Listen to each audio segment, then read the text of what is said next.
সালাম আলাইকুম রহমতুল্লাহ। আজকে আমাদের আহ, এই প্রোগ্রামে সবাইকে স্বাগতম যারা এসেছেন। আমাদের প্রোগ্রাম হচ্ছে আজকে রাজাকার নামা। আমরা হচ্ছে রাষ্ট্রের হৃদরোগ এবং লাশতন্ত্র নিয়ে আজকে হচ্ছে গুরুত্বপূর্ণ আলোচনা করব। তো আমি হচ্ছে প্রোগ্রামের সঞ্চালক, আমার নাম মোহাম্মদ হুসাইন। আমি এই মুহূর্তে হচ্ছে পিএইচডি ক্যান্ডিডেট, ইবনে খালদুন ইউনিভার্সিটিতে পড়ছি, ইস্তাম্বুলে। তো আমি হচ্ছে মূলত হিস্ট্রিতে, 19th সেঞ্চুরি অটোমান হিস্ট্রি নিয়ে আমি হচ্ছে কাজ করি।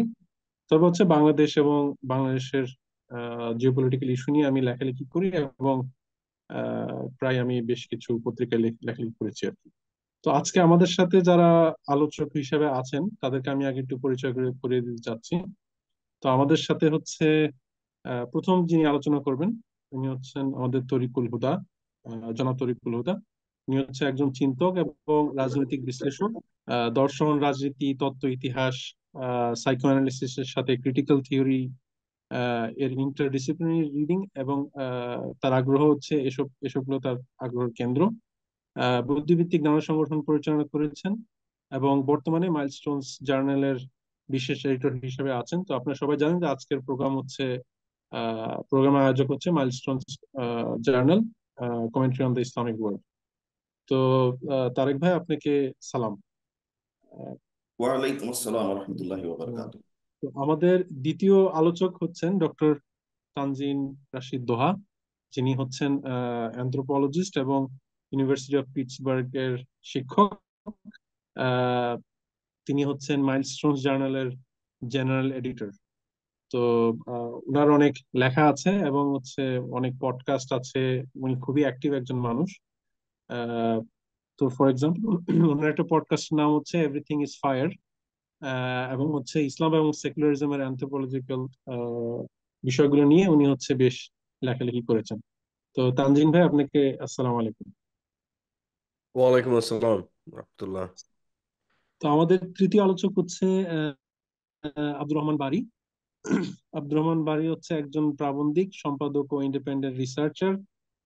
ইতিহাস, দর্শন, রাজনীতি ও সাইকোঅ্যানালিসিস এর আন্তঃশাস্ত্রীয় পাঠে তিনি আগ্রহী, এবং হচ্ছে centre for south Asian history and culture studies এর প্রতিষ্ঠাতা, এবং একই সাথে মাইলস্টোন জার্নালের সাথে উনি যুক্ত আছেন। তো আমরা হচ্ছে আজকের প্রোগ্রাম এবং আজকের আলোচনা শুরু করব হচ্ছে মূলত একটা প্রশ্ন এবং উত্তরের ফরম্যাটে। আমি হচ্ছে সঞ্চালক হিসেবে মূলত হচ্ছে আমাদের গেস্টদেরকে প্রশ্ন করব, তারা হচ্ছে তাদের মতামত দিবেন, এবং আহ, মোটামুটি 1 ঘন্টার মতো এরকম আলোচনা হবে তিনজন স্পিকারকে নিয়ে, আলোচককে নিয়ে। পরবর্তীতে ফ্লোর আমরা ওপেন করে দেবো, এবং যে কারো কোনো প্রশ্ন থাকলে আপনারা করতে পারবেন, অথবা আপনারা হচ্ছে প্রশ্নগুলো চ্যাট বক্সে লিখতে পারেন। পরবর্তীতে আমরা এগুলো নিয়ে ওপেন আলোচনা করবো আর কি। তো আহ, শুরু করছি আমরা জনাব তরিকুল হুদাকে নিয়ে। তো আমরা সবাই জানি একটি একটি সফল একটি আন্দোলন হয়েছে আমাদের। আহ এটাকে অনেকে গণ অভ্যুত্থান বলে, অনেকে হচ্ছে বিপ্লব বলে। তো সেখানে হচ্ছে একটি প্রাইমারি একটা বিষয় ছিল হচ্ছে আপনার রাজাকারের যে স্লোগানটি, যে আমি কে তুমি কে, রাজাকার রাজাকার। তো আমরা সবাই জানি রাজাকার এর যে স্লোগান, এবং যেটি হচ্ছে এই এই প্রোগ্রামের আসলে নাম, আহ, সেই সেকেন্ড সবাইকে অ্যাডমিট করছি। তো সেই স্লোগানটি হচ্ছে 1971 সালেও যেরকম একটি ঘৃণার একটি স্লোগান হয়েছিল, একটি আদারাইজেশনের একটি লেবেল হয়েছিল, কিন্তু আজকেও কিন্তু রাজাকার ইউজ করে হচ্ছে, এবং আহ প্রোটেস্টরা অনেকে নিজেদের কি রাজাকার হিসাবে হচ্ছে দাবি করেছেন। তো এটি একটি জিনিওলজি আছে, এটি একটি ইতিহাস আছে। তো এই বিষয়গুলো নিয়ে, এই যে গণ অভ্যুত্থান, বিপ্লব, এর শুরু নিয়ে আহ আপনার চিন্তা ভাবনা কি, জনাব তরিকুল হুদা? আপনি যদি আমাদেরকে একটু বলতেন। শুক্রিয়া হোসেন ভাই এবং শুক্রিয়া মাইলস্টোন অথরিটিকে। আউযু বিল্লাহি মিনাশ শাইতানির রাজিম। আসসালামু আলাইকুম। যারা শুনছেন, যারা উপস্থিত হয়েছেন অনেক কষ্ট করে এরকম একটা ভলাটাইল সময়। আমি জানি না, আমি যেহেতু বিদেশে অবস্থান করতেছি, কাজেই ঢাকার বিদ্যুৎ সিচুয়েশন কি, অনলাইন সিচুয়েশন কি। এনিওয়ে, সকলকে শুক্রিয়া। তো বিসমিল্লাহির রহমানির রহিম। আমি আপনার প্রশ্নটা খুবই ইম্পর্ট্যান্ট এবং এটা আসলে একটা পিভোটাল পয়েন্ট। আমরা যেই মানে প্রথমত আমি ধন্যবাদ দিতে চাই, এই যে বিপ্লব বলেন গণ অভ্যুত্থান বলেন, এই তর্কে আমি ঢুকবো না। এটা কিছুটা মানে এই মুহূর্তে অর্থহীন, কারণ আমাদের আরো গুরুত্বপূর্ণ অনেক কিছু বোঝার আছে। তো এটা পিভোটাল পয়েন্ট, মানে উদয় বিন্দু বা কেন্দ্রবিন্দু, যেইখানে যে একটা শব্দকে নিয়ে, এই শব্দের একটা সিগনিফিকেশন আছে, এই শব্দের একটা অর্থময়তা আছে, তার অর্থ, তার সাথে একটা বচন আছে, বচনের সাথে একটা বয়ানও যুক্ত, ন্যারেটিভ। সেটা শুধু ন্যারেটিভ না, এটার সাথে এটা খুবই কংক্রিট। কংক্রিট এই অর্থে যে ইতিহাসে আমরা বাংলাদেশের উদয় থেকে শুরু করে বর্তমান পর্যন্ত আমরা যেই আহ কাল পরিক্রমা অতিক্রম করছি, এইখানে ঘুরে ফিরে এই বিষয়টা বারবার আসছে। তো এটা, এটার উপরে আমরা অর্থ আরোপ না করে, এই আলোচনার ভিতরে নতুন কোনো অর্থ আরোপ না করে, এটাকে নতুন কোনো বয়ান দিয়ে ব্যাখ্যা না করে, যদি আমরা এটার কাঠামো স্ট্রাকচারাল দিকগুলিতে একটু নজর দেই, এবং সেটাকে আমরা যদি একটু আহ কি বলবো, গভীরভাবে মানে পর্যবেক্ষণ করি, তাহলে বেশ কিছু ইন্টারেস্টিং জিনিস আমাদের চোখে পড়ে। এবং সেখান থেকে আমাদের অনেক অবিচ্ছিন্ন চিন্তা, যেগুলো আমরা জোড়া লাগাতে পারি না, ঘটনা যখন ঘটতে থাকে তখন আমরা অনেক কিছু জোড়া লাগাতে পারি না, অনেক কিছু বিচ্ছিন্ন করে ভাবার চেষ্টা করি। এটা সবার, আমাদের স্বভাব অর্থে বলছি, যে কোনো মানুষের স্বভাব অর্থে বলছি। তো এইভাবে জিনিসগুলি হারিয়ে যায়, মানে হারায় যায়, আমরা এর সিগনিফিকেন্স, অর্থময়তার দিক মিস করি। তো যখন মিস করি, তখন একটা কাল তার যেই তাৎপর্য নিয়ে আমাদের সামনেই হাজির আছে, অথবা যেই তাৎপর্যের মধ্যে আমরা থ্রোন ইন, আমরা নিক্ষিপ্ত হয়েছি, যার মধ্যে মানে আমাদের ইচ্ছা হোক বা না হোক, এই সময়ের মধ্যে তো আমরা নিক্ষিপ্ত, এই বাস্তবতার মধ্যে তো আমরা নিক্ষিপ্ত। আমরা যেভাবেই দেখি, আমরা সেকুলার হই, আমরা ইসলামিস্ট হই, আস্তিক হই, নাস্তিক হই, আমরা সবাই একটা বাস্তবতার মধ্যে নিক্ষিপ্ত। আমরা এর মধ্যে আছি, আমাদের ইচ্ছা থাকলেও আমরা এখানে, ইচ্ছা না থাকলেও আমরা এখানে। কিন্তু ওই যে বললাম, এই শব্দগুলির মধ্যে একটা সাযুজ্য আছে, একটা রিলেশন আছে। এবং এই রিলেশনটা কার কাছে খুবই মানে অবধারিত, অনিবার্য, সেটা হলো একটা সাবজেক্ট, মানে একটা কর্তা, সময়ের কর্তা। তো সময়ের যে কর্তা, সময়ের কর্তা মানে কি, আমি ওই কালপর্ব বা ইতিহাসের কর্তা অর্থে মিল করছি। তো সেইখানে সেই দিক থেকে, এইসব দিক থেকে তো আমরা ওই কর্তাকে যদি আমরা বুঝতে চাই, তাহলে এই শব্দগুলির সিগনিফিকেশন বোঝা অত্যন্ত গুরুত্বপূর্ণ। তো আমরা দেখছি যে, আমরা কি দেখলাম, পতিত প্রধানমন্ত্রী এই কোটা আন্দোলন নিয়ে মানে উনি যেরকম করেন আর কি, তার নির্বিচারী মন্তব্য, লাগামহীন, মানে মানুষকে অপমান করা, মানুষকে ছোট করা, খাটো করা। এবং সেটার একটা খুবই প্রচলিত কায়দা হলো এই যে যাকে তাকে রাজাকার বলা। এটা এখন ট্যাগ বা তকমা, এখন ট্যাগ বা তকমা, এটারও একটা পলিটিক্স আছে, রাজনীতি আছে, ট্যাগেরও একটা অর্থ আছে। সেদিকে আমি একটু পরে যাব, বা অন্য কোনো সময় বলবো, এত সময় পাবো কিনা আমি জানি না। তো আমরা দেখলাম যে উনি বললেন, উনি শুরু করলেন কি, যে কোটা তো মুক্তিযোদ্ধার নাতিপুতিদের জন্য, অনেকটা এরকম, আমার ঠিক মুখস্থ নাই কথাগুলি, আমার অনেক কিছুই মুখস্থ থাকে না। তো কোটা তো মুক্তিযোদ্ধা নাতিপুতিদের জন্যই হবে, তারা কি রাজাকারের নাতিপুতিদের জন্য হবে? তো এই কথায় ছাত্র জনতা, হুম, আমাদের ভবিষ্যৎ অভিভাবক এবং এই বিপ্লবের কর্তা যারা, তারা ফেটে পড়লেন ক্ষোভে।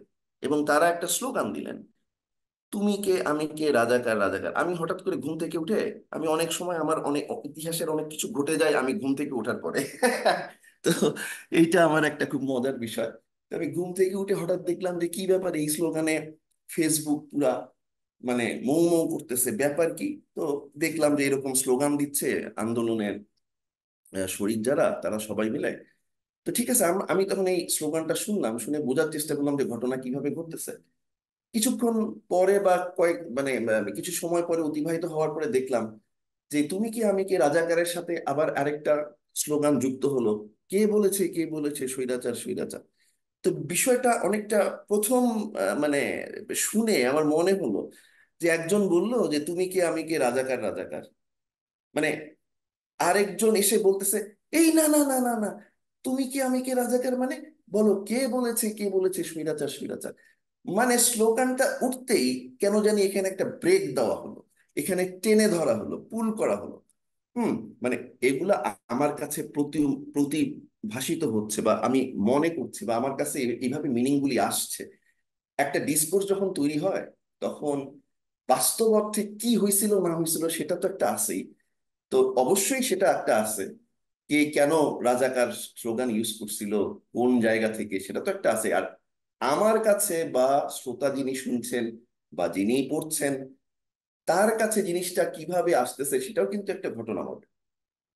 তো এইভাবে একটা ইভেন্ট তৈরি হয়। ইভেন্ট যেমন বিখ্যাত লাকনিয়ান মার্কসিস্ট, হ্যাঁ, ফরাসি তাত্ত্বিক আলাবাদিও একটা কনসেপ্টের অবতারণা করছেন বেশ কয়েক বছর আগেই।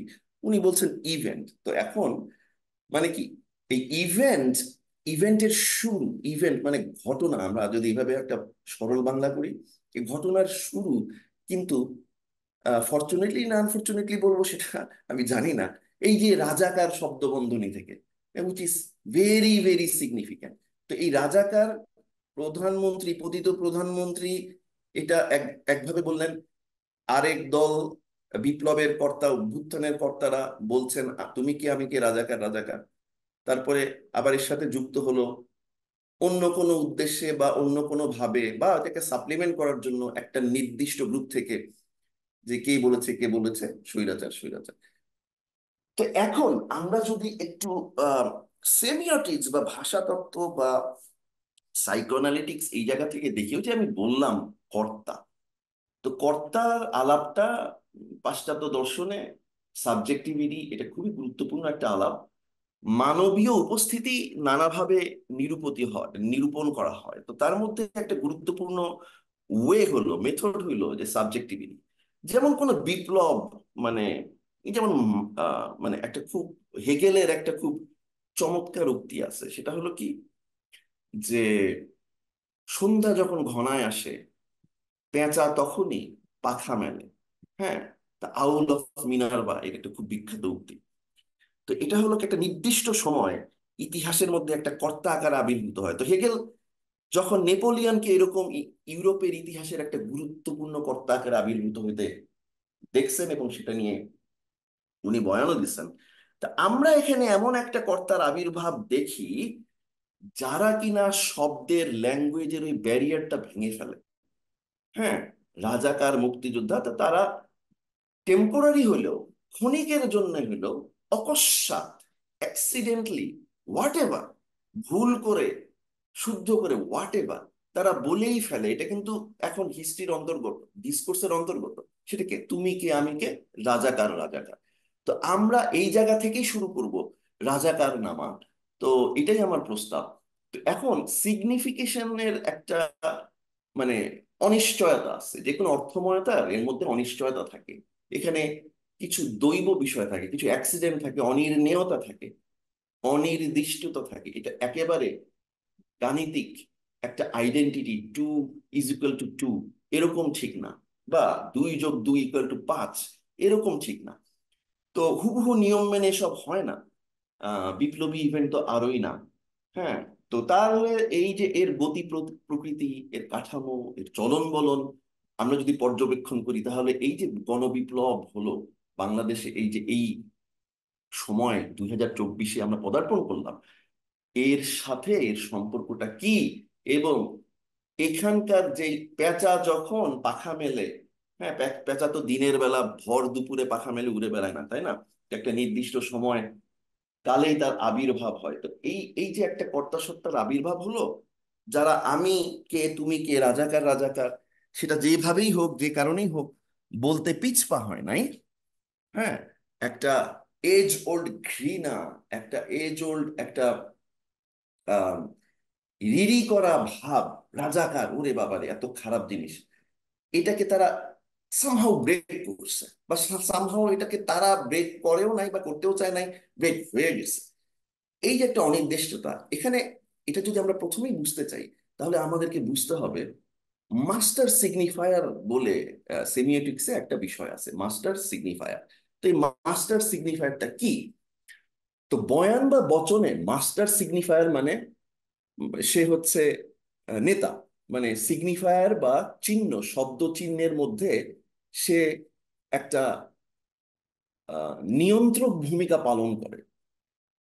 এইটা মানে নর্মালি আমরা যদি সেমিওটিক্স এর সিগনিফায়ারের সংজ্ঞা বা সংজ্ঞা ঠিক না, মানে সিগনিফায়ার বলতে কি বোঝায় আমরা যদি একটু বুঝতে চেষ্টা করি, তাহলে দেখবো যে সিগনিফায়ার সবসময় কি করে, অন্য সিগনিফায়ারকে সিগনিফাই করে এবং অন্য সিগনিফায়ার দ্বারা সিগনিফাইড হয়।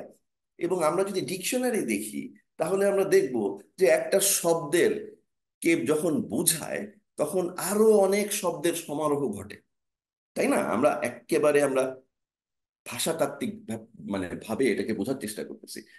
তো মাস্টার সিগনিফায়ার হলো ওই যে বললাম কর্তা, ওই কর্তাকে master, by the way master সিগনিফায়ারকে S1 বলে ডিনোট করা হয় সাইকোঅ্যানালাইসিসে। তো S1 বা মাস্টার সিগনিফায়ার তো অন্যান্য সাবজেক্টকে মানে কর্তাকে মানে একটা ইম্পারেটিভ দেয়, একটা নির্দেশ দেয়, একটা আদেশ দেয়, একটা ইনস্ট্রাকশন দেয় যে এটা তুমি করো। কারণ কি ওই সিম্বলিক অর্ডারের মধ্যে যখন কিনা অর্থময়তা তৈরি হয়, এবং এর মধ্যে তো ওই যে বললাম একটা সাবজেক্ট থাকে, একটা কর্তা থাকে, তাই না? তো কর্তা থাকে, কর্তার সাথে বিভিন্ন নিয়মে মেথডে এই সিগনিফায়ার গুলি যুক্ত থাকে, রিলেট হয়, সম্পর্কিত হয়। তো মাস্টার সিগনিফায়ারের একটা অন্যতম ধর্ম হইল মানে বৈশিষ্ট্য অর্থে, স্বভাব অর্থে, যে মাস্টার সিগনিফায়ার কর্তাকে নাও বলতে পারে, নীতিবিদ না এটা করো না, এটা না, এরকম।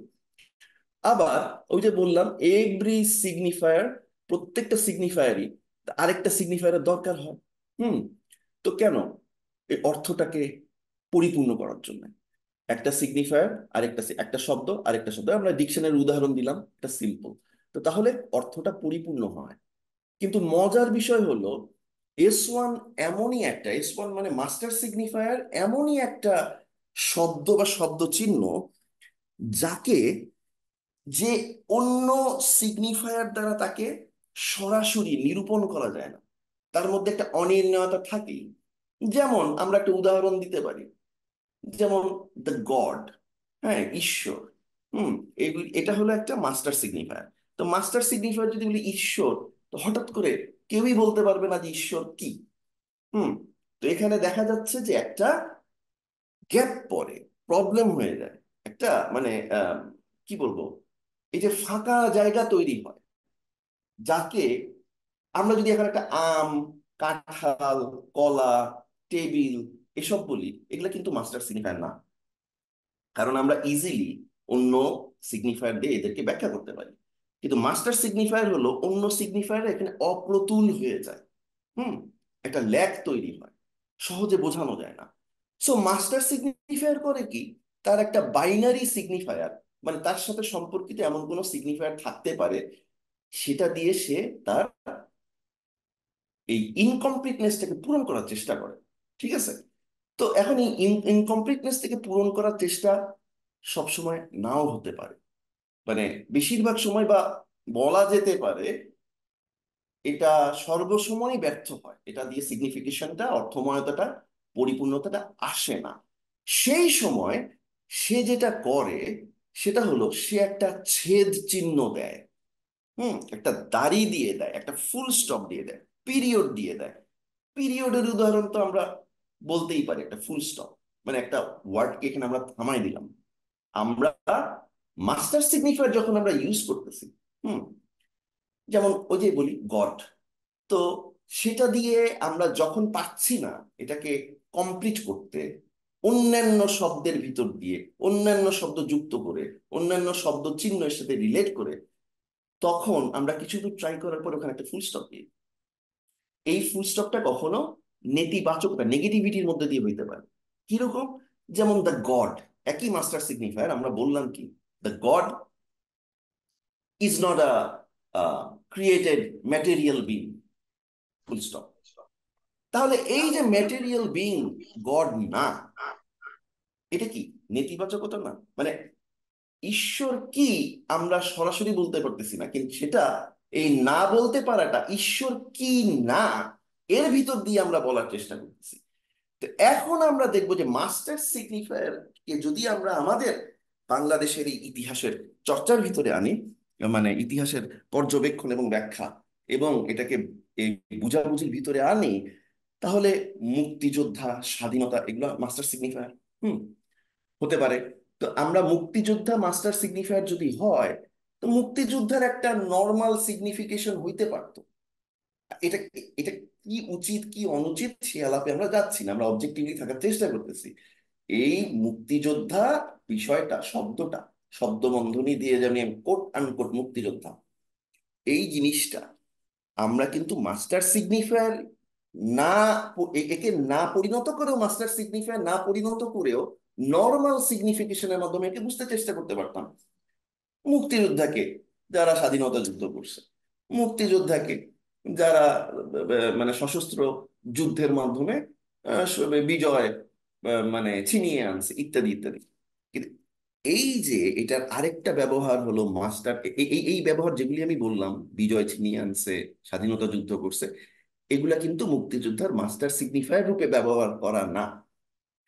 মুক্তিযোদ্ধার মাস্টার সিগনিফায়ার ব্যবহার করা হলো মুক্তিযোদ্ধা কারা, যারা রাজাকার না। ঠিক আছে, এই যে দেখেন রাজাকার শব্দটা মাস্টার সিগনিফায়ার মুক্তিযোদ্ধার সাথে এমন ভাবে জুড়ে দেওয়া হইল যে মুক্তিযোদ্ধা বুঝাইতে রাজাকার না, এটাকে আমাদেরকে প্রতিষ্ঠা করতেই হবে। এটাকে লাকাও বলতেছেন যে এইটা হলো পয়েন্ট দো কাপিতো, হ্যাঁ, মানে কুইল্টিং পয়েন্ট, মানে একটা একটা ছেদবিন্দু। রাজাকার তাহলে মাস্টার সিগনিফায়ার মুক্তিযোদ্ধার একটা ছেদ বিন্দু, নেগেটিভ, যেটা কিনা আমরা রাজাকার না, সো আমরা মুক্তিযোদ্ধা।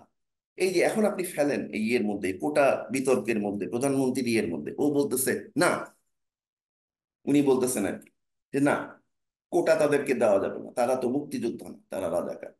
হুম। তারপরে আবার এদিক দিয়ে যখন মানে এই এই মানে এইরকম একটা খুবই ডেরিগেটরি বক্তব্যের পরে যখন সাধারণ ছাত্ররা আওয়াজ তুললো যে ওকে, আমরা রাজাকার না, আমাদেরকে দিবি না, তাহলে আমরাই রাজাকার, হ্যাঁ, তখন আবার একদল বলতেছে যে না না না না, কে বলেছে, কে বলেছে, স্বৈরাচার স্বৈরাচার।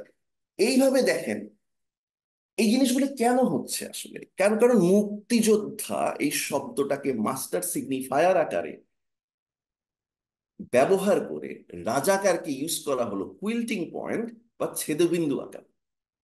তো এখন এই রাজাকার এই ডিসকোর্সের মধ্যে এইখানে একটা কর্তা সর্তা, এখানকার কর্তা সর্তা কে কে আছে? অনেকেই আছে। পতিত প্রধানমন্ত্রী এখানকার কর্তা সর্তা আছে, তারপরে তার আহ মন্ত্রী মিনিস্টার, তার সমর্থকরা, দলীয় সমর্থকরা আছেন, যারা এই বয়ান কে গ্রহণ করেন তারা আছেন, যাদেরকে শাহবাগী বলা হয় তারা আছে, হ্যাঁ, যারা কিনা এই ফ্যাসিজমের জন্ম দিছে তারা আছে। তো আমরা এভাবে দেখি যে এখানে একটা কর্তা সত্তা আছে যাদের কুইল্টিং পয়েন্ট, ছেদবিন্দু হলো রাজাকার। আর এখান থেকেই বিপ্লবের বা গণঅভ্যুত্থানের শুরু। ওই কুইল্টিং পয়েন্টকে যারা নতুন কুইল্টিং পয়েন্ট দিয়ে রিপ্লেস করতে যাচ্ছে, তারা সরাসরি এই রিপ্লেস করার বাসনা থেকেই চ্যালেঞ্জ করতেছে এক্সিস্টিং ডিসকোর্সকে, যে আরে রাখো তোমার রাজাকার মুক্তিযোদ্ধা, আমরাও রাজাকার, যাও ফুটো। হুম। এখানে আবার আরেকটা পক্ষ, তৃতীয় পক্ষ এসে বলছে না না না না না না, কে বলেছে, কে বলেছে স্বৈরাচার স্বৈরাচার, তোমরা নিজেদেরকে রাজাকার বলতেছো, বাবারে এগুলা বইলো না, বরঞ্চ বলো একটা সাথে সাপ্লিমেন্ট যুক্ত করে দাও, কে বলেছে, কে বলেছে স্বৈরাচার স্বৈরাচার। এখন যদি আমরা একটু অন্যভাবে এই জিনিসটাকে দেখি, সেকুলারিটি, আচ্ছা ঠিক আছে, আমি এই এই সিগনিফিকেশন আলাপটা শেষ করি, তারপর ওটা নিয়ে আসবো। তো কুইল্টিং পয়েন্ট তার মানে একটা ছেদবিন্দু, মাস্টার সিগনিফায়ারকে যেহেতু অন্য শব্দ দ্বারা কমপ্লিটনেসের মধ্যে আনা যাচ্ছে না, কাজে একটা জোর করে একটা ইম্পোজ করা হয় ছেদবিন্দু। এখন এই ছেদবিন্দু পর্যন্ত আমরা যদি যাই, এটার একটা খুব চমৎকার বিষয় আছে। ছেদবিন্দুর গেলে পারেই আমরা উল্টা দিকে যাইতে হবে, আমাদের মাস্টার সিগনিফায়ার মানে ছেদবিন্দু থেকে আবার উল্টা দিকে যাইতে হবে। তো আমরা দেখি যে আমাদের এই স্পেশাল মুক্তিযুদ্ধের চেতনা ডিসকোর্স এখানে বারবার বারবার আমাদেরকে রেট্রোস্পেক্টিভলি পিছন দিকে যাইতে হইতেছে, পিছন দিকে যাইতে হইতেছে, অনেক কিছুতেই পিছন দিকে যাইতে হয়। অ্যাজ এ মুসলিম আমিও পিছন দিকে যাই, আমরাও পিছন দিকে যাই, আমরা 1400 বছর আগে চলে যাই, তাই না? তো যাই হোক, তো এইখানকার আমরা বৈশিষ্ট্যগুলো বোঝার চেষ্টা করতেছি, আমি এখানে কোনো অর্থ আরোপ না করি। তো এইখানে যখন আমরা পিছন দিকে যাই, আমরা তখন বারবার বারবার ওই রাজাকার অ্যাজ এ নেক্রোপলিটিক্যাল এনিমি, না নেতিবাচক হিসাবে তাকে বারবার বারবার রিপ্রোডিউস করতে থাকি, বারবার বারবার তৈরি করতে থাকি। এটা 1971 সালে করছি, ইনফ্যাক্ট তার আগে থেকেই শুরু হয়েছিল, এটা আমি একটুখানি বলার চেষ্টা করব। সেখান থেকে এটা চলমান, এটা চলছে, এই 2024 পর্যন্ত এটা চলে গেছে, চলছে। আমরা জানি না এর পরেও এটা চলবে কি না, তবে ইতিহাসে প্রথমবারের মতো তুমি কে আমি কে রাজাকারের ভিতর দিয়ে এই ছেদবিন্দুকে রিপ্লেস করে, এই ছেদবিন্দুর বিন্দুটাকে সরাই দিয়ে নতুন ডিসকোর্স তৈরির সম্ভাবনা হয়েছে। এই কারণে এইটা অবশ্যই একটা বিশাল বড় বিপ্লব। এবং এই বিপ্লব মানে এর আগের যত অর্থ, মুক্তিযোদ্ধা, রাজাকার, এই সমস্ত সিগনিফায়ার দিয়ে ডিনোট হইতেছিল, একে মাস্টার সিগনিফায়ার হিসেবে রেখে মুক্তিযোদ্ধাকে যা তৈরি করা হয়েছিল বয়ান, এই বয়ান এই ইতিহাসকে নতুন ভাবে দেখার সুযোগ হয়ে গেছে এই বিপ্লব গণ অভ্যুত্থানের ভিতর দিয়ে। শুধু আমাদের পতিত হাসিনাকে সরালেই হবে না, সে হাসিনা আবার ব্যাক করতে পারে, এই প্রতি বিপ্লবকে রুখে দিলেই হবে না। প্রতি বিপ্লবের নানা রকম রাস্তা, নানা রকম অলিগলি দিয়ে আসতে পারে। তার মধ্যে একটা হলো, হাসিনা তো হাসিনা, হাসিনার মেটোনিমিক আর অনেকেই হইতে পারে, ইভেন সেটা আমিও হইতে পারি, অন্য কেউ হইতে পারে, এই যে বিপ্লবী ছাত্র জনতার মধ্যে থেকে কেউ হইতে পারে, আল্লাহ না করুন, আমি কথার কথা উদাহরণ হিসেবে বলতেছি। অথবা একদম ভিন্ন কেউ হতে পারে, যে কিনা আবার এই ফুল স্টপটাকে মুক্তিযোদ্ধারা রাজাকার না এই জায়গায় বসায় দিতে যাচ্ছে, বসায় দিবে। আচ্ছা, তো এই আমি বসানোটা হলো ইতিহাসের পুনরুৎপাদন, আবার ওই পিছন দিকে যাওয়া, ওই রেট্রোস্পেক্ট তৈরি করা এবং ওর মধ্যে ঘুরপাক খেতে থাকা। কাজেই ম্যাটেরিয়ালি আমি যখন আমরা যখন হাসিনার পতন ঘটাইতে পারলাম, তার মানে এই না যে আমাদের বিপ্লব শেষ হয়ে গেল, বরঞ্চ বিপ্লব এখান থেকে শুরু। এটা কি নিশ্চয়ই খুবই ইম্পর্টেন্ট একটা বিষয়। এই বিপ্লব এখন মুক্তিযুদ্ধ, ইতিহাস, হ্যাঁ, রাজাকার, আলবদর, পক্ষে বিপক্ষে সমস্ত অর্থ নিরূপণ করবে নতুন কুইল্টিং পয়েন্ট এর সাপেক্ষে। কাজেই এটা একটা বৈপ্লবী সম্ভাবনা, যেটা আমরা এখনো দেখি নাই, কিন্তু এর শতভাগ সম্ভাবনা এর মধ্যে নিহিত আছে।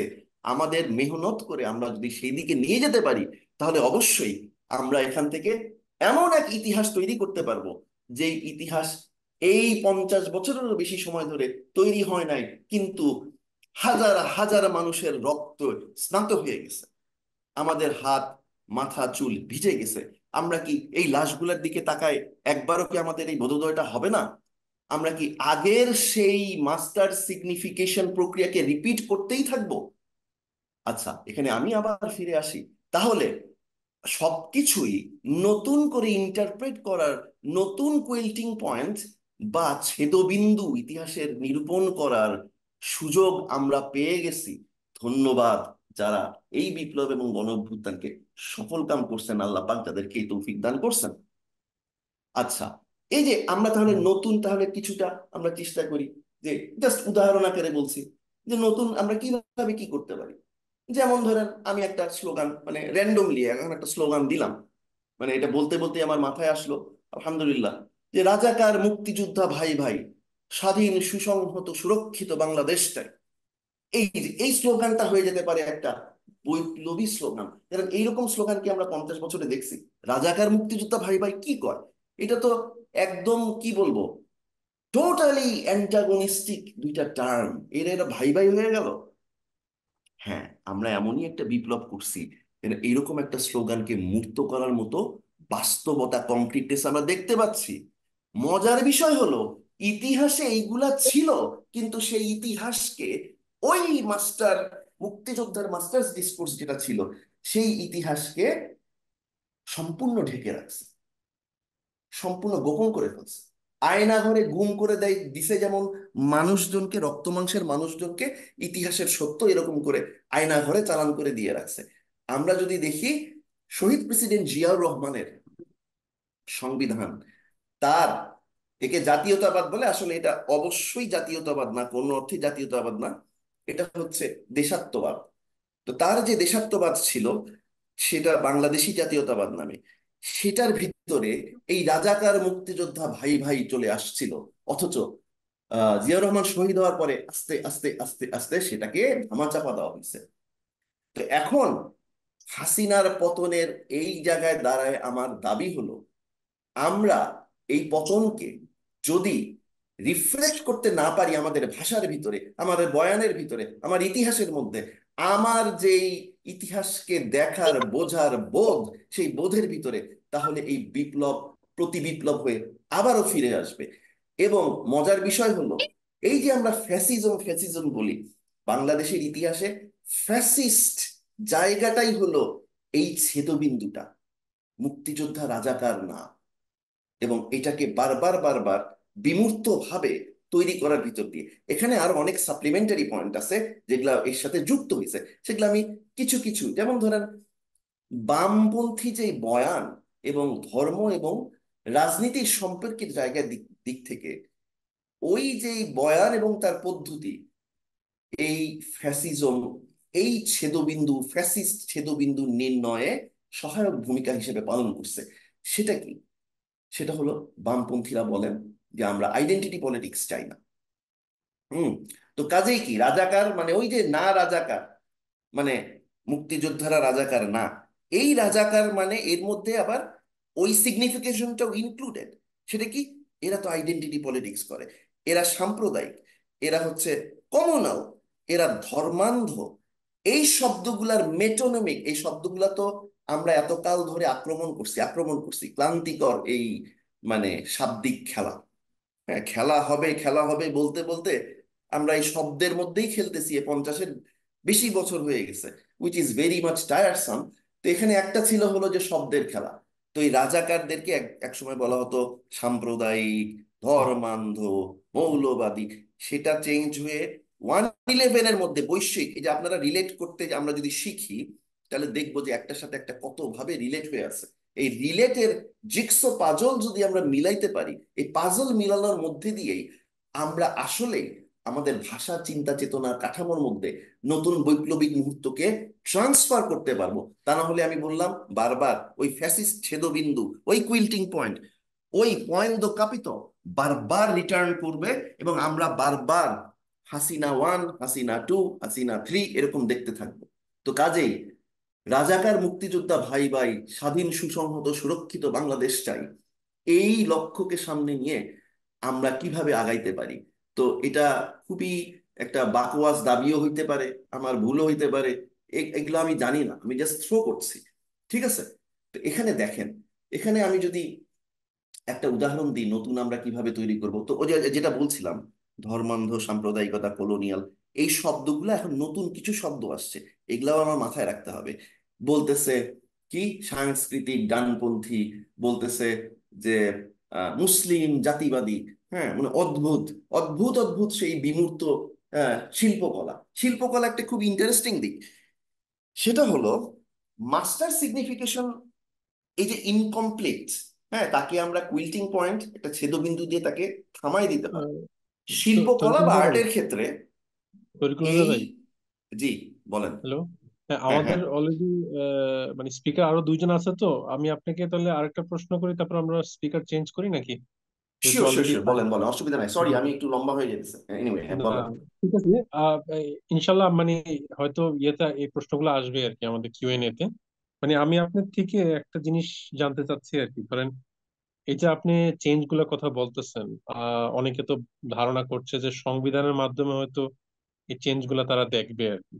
তো এটা নিয়ে আপনার চিন্তা ভাবনা কি, যে আপনার ধারণা কি, মানে সংবিধান নিয়ে ভবিষ্যতে কি করতে পারি আমরা? এটা নিয়ে একটু কথা বলেন, সংবিধান তারপর নিয়ে আমি পরবর্তী ইয়েতে অত্যন্ত যাবো। গুরুত্বপূর্ণ প্রশ্ন করেছেন হোসেন ভাই, শুক্রিয়া। সো সংবিধান নিয়ে আমার চিন্তাটা, আমার কোনো নতুন কোনো চিন্তা নাই, অলরেডি এই চিন্তা হয়ে গেছে। সেই চিন্তাগুলোকে আমরা নতুন করে কিছু করারই দরকার নাই, ওই চিন্তাগুলোকে খুঁজে বের করা। কিন্তু আমাদের ওই যে বললাম, আমরা এত জঞ্জাল তৈরি করছি, হ্যাঁ, এই যে 50 বছরের অধিক সময় ধরে, যে এই জঞ্জালের মধ্যে এটাকে মানে খড়ের গাদায় সুই খোঁজার মতো একটা একটা পেইনস্টেকিং ব্যাপার হয়ে দাঁড়াইছে। তবুও আমি কিছু নোক্তা দিয়ে দিতে চাই। সংবিধান আমাদেরকে বুঝতে হবে। বাংলাদেশে 72-এর সংবিধানের কথা বলা হচ্ছিল, ওই যে কুইল্টিং পয়েন্টের কথা বললাম, রাজাকার। তো এটার আরো সাপ্লিমেন্টারি বিষয় আছে সাথে যুক্ত, এর মধ্যে একটা হলো সংবিধান, যেটা হোসেন ভাই প্রশ্ন করলেন। তো 72-এর সংবিধানের কথা বলতে হয়, আজকে সবাই বলতেছে 72-এর সংবিধান হলো একটা মানে খুবই এই ফ্যাসিস্ট সংবিধানের একটা উদয় বিন্দু হলো 72-এর সংবিধান। তো এখন এই এই এই কথা যদি আমরা বলি, আমরা সত্যকে ঢেকে রাখতে পারবো না। নতুন ডিসকোর্স তৈরির মূল কথা হবে কোনো মতাদর্শ না, সত্য। মতাদর্শ পরে, আমার একটা মতাদর্শ আছে, সেটা ইসলাম পন্থা। আরেকজনের একটা মতাদর্শ থাকতে পারে, সেটা সেকুলার। আরেকজনের একটা মতাদর্শ থাকতে পারে, সেটা বামপন্থা। অসুবিধা নাই, আমরা কিন্তু সত্য তো একটাই রে ভাই, তাই না? তো 72-এর সংবিধান যদি ফ্যাসিস্ট সংবিধানের আহ মানে সেন্ট্রাল পয়েন্ট হয়, পিভটাল পয়েন্ট হয়, তাহলে এর এটা কোথায় আসছে? এটা 71-এর স্বাধীনতার ঘোষণাপত্রেই এর বীজ আছে।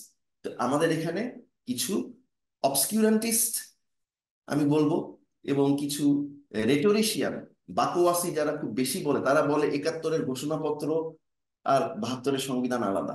71-এর ঘোষণাপত্রে সাম্য মানবিক মর্যাদা আছে, 72-এর ঘোষণাপত্রে সেকুলারিজম আছে। কিন্তু সেকুলারিজম 71-এর ঘোষণাপত্রে ছিল না। এটা ডাহা মিথ্যা কথা।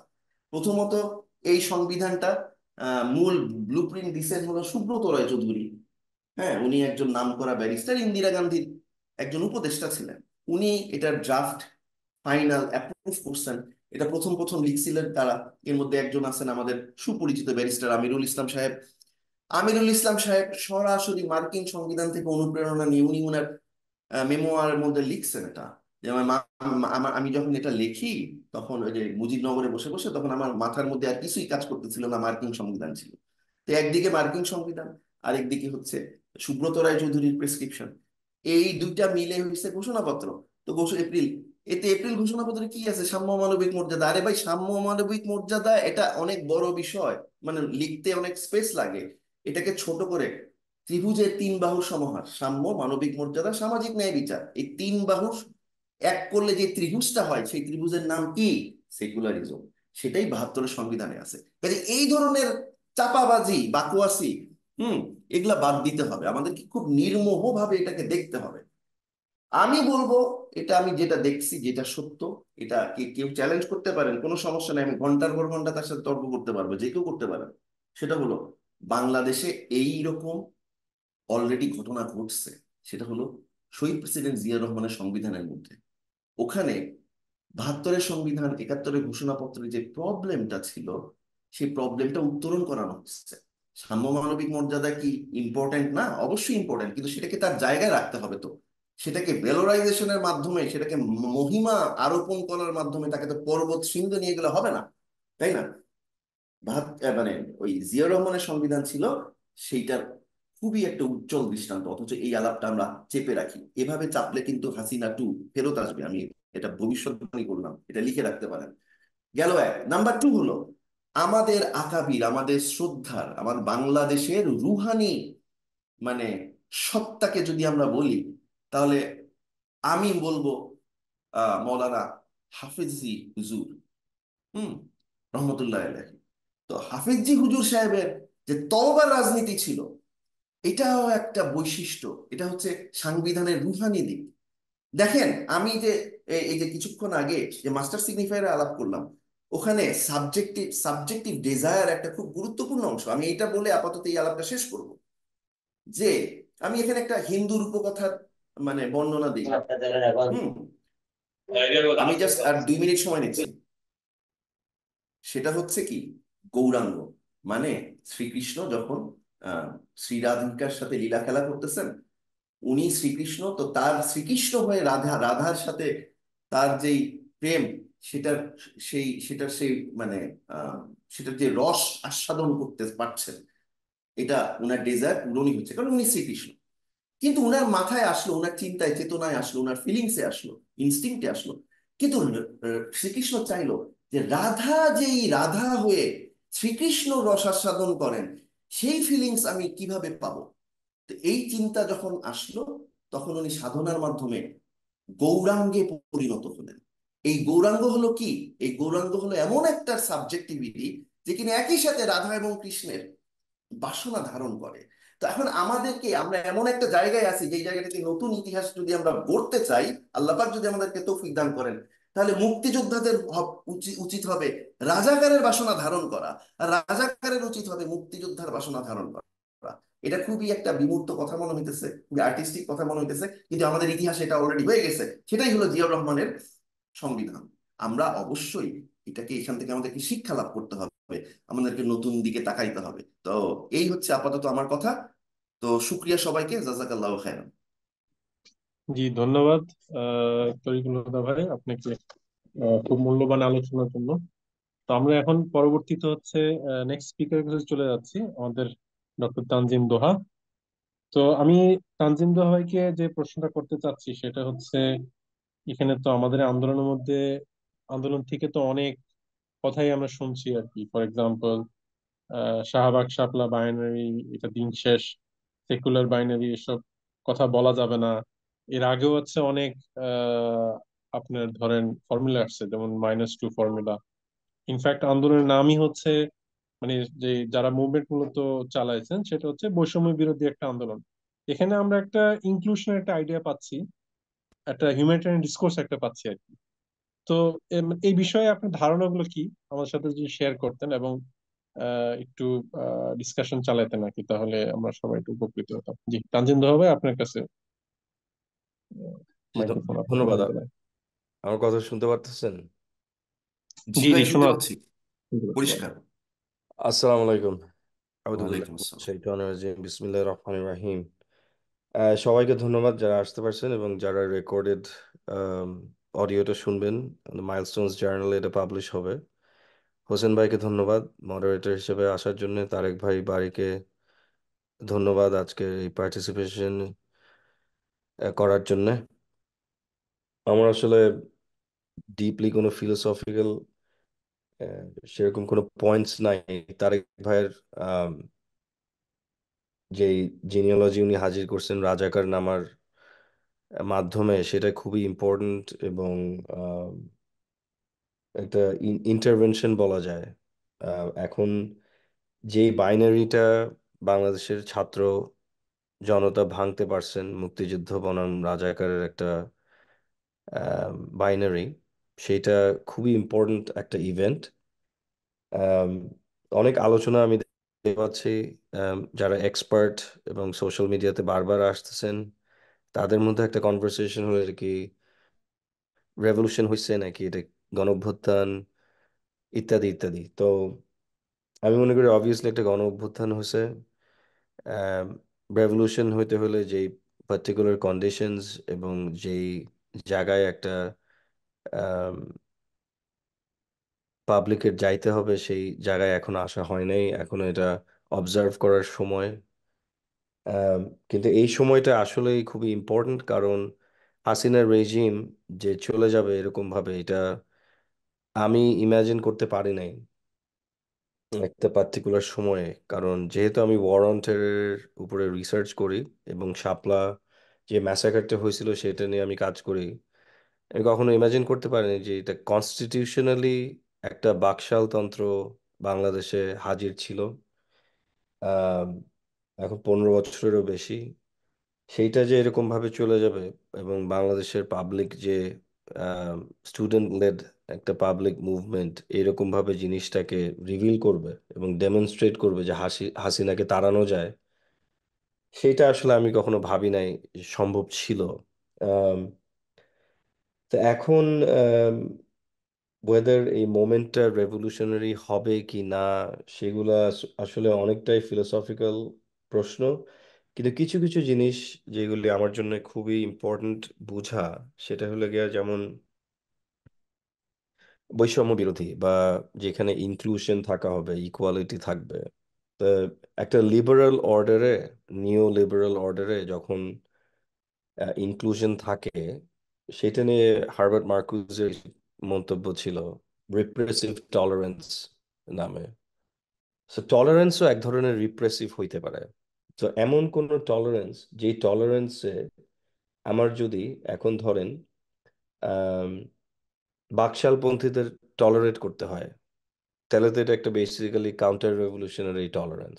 তাই না? এখন বাকশালপন্থীরা চাচ্ছে যে শাপলার মতো ম্যাসাকার করে দেওয়া, তাওহিদি জনতাকে হুজুরদের আইসা খুন করা, একটা স্টেট বানানো যেখানে জুডিশিয়াল কিলিং করা যায় পার্টিকুলার ইসলামিস্ট নামের ফোর্সদেরকে।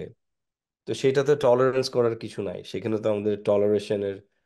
সো সবসময় যখন একটা বিপ্লব হয় এটার মধ্যে একটা পার্টিজান, একটা পাওয়ার পলিটিক্যাল একটা এজেন্ডা থাকে, এবং এটা খুবই ইম্পর্ট্যান্ট একটা এজেন্ডা। সো আমার যদি একটা ইউনিভার্সাল স্টেট না থাকে, তখন যে পাওয়ার পলিটিক্সটা হবে একটা কাউন্টার রেভলিউশনারি সময়ে, তখন ইকুয়ালিটির নামে অনেক কিছু হাজির থাকতে পারে। যেমন ধরেন, আম, আমরা দুই রকমের একটা টেন্ডেন্সি আমি লক্ষ্য করছি, আমার ভুল থাকতে পারে, ধরায় দিবেন যদি ভুল থাকে। এটা একটা অবজারভেশন, খুব বেসিক একটা অবজারভেশন।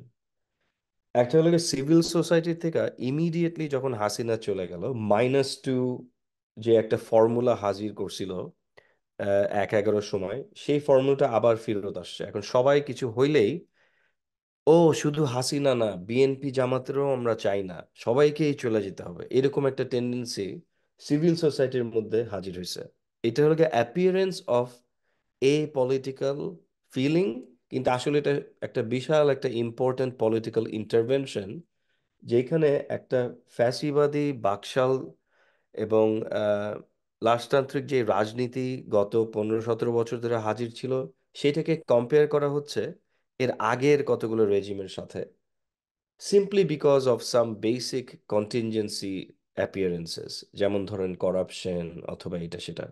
কিন্তু হাসিনা সরকার তো কনস্টিটিউশনালি ফ্যাসিস্ট, এটা তো কনস্টিটিউশনালি একটা বাঙালি জাতিবাদকে হাজির করে এটাকে কংক্রিট করতে চেষ্টা করা হয়েছে।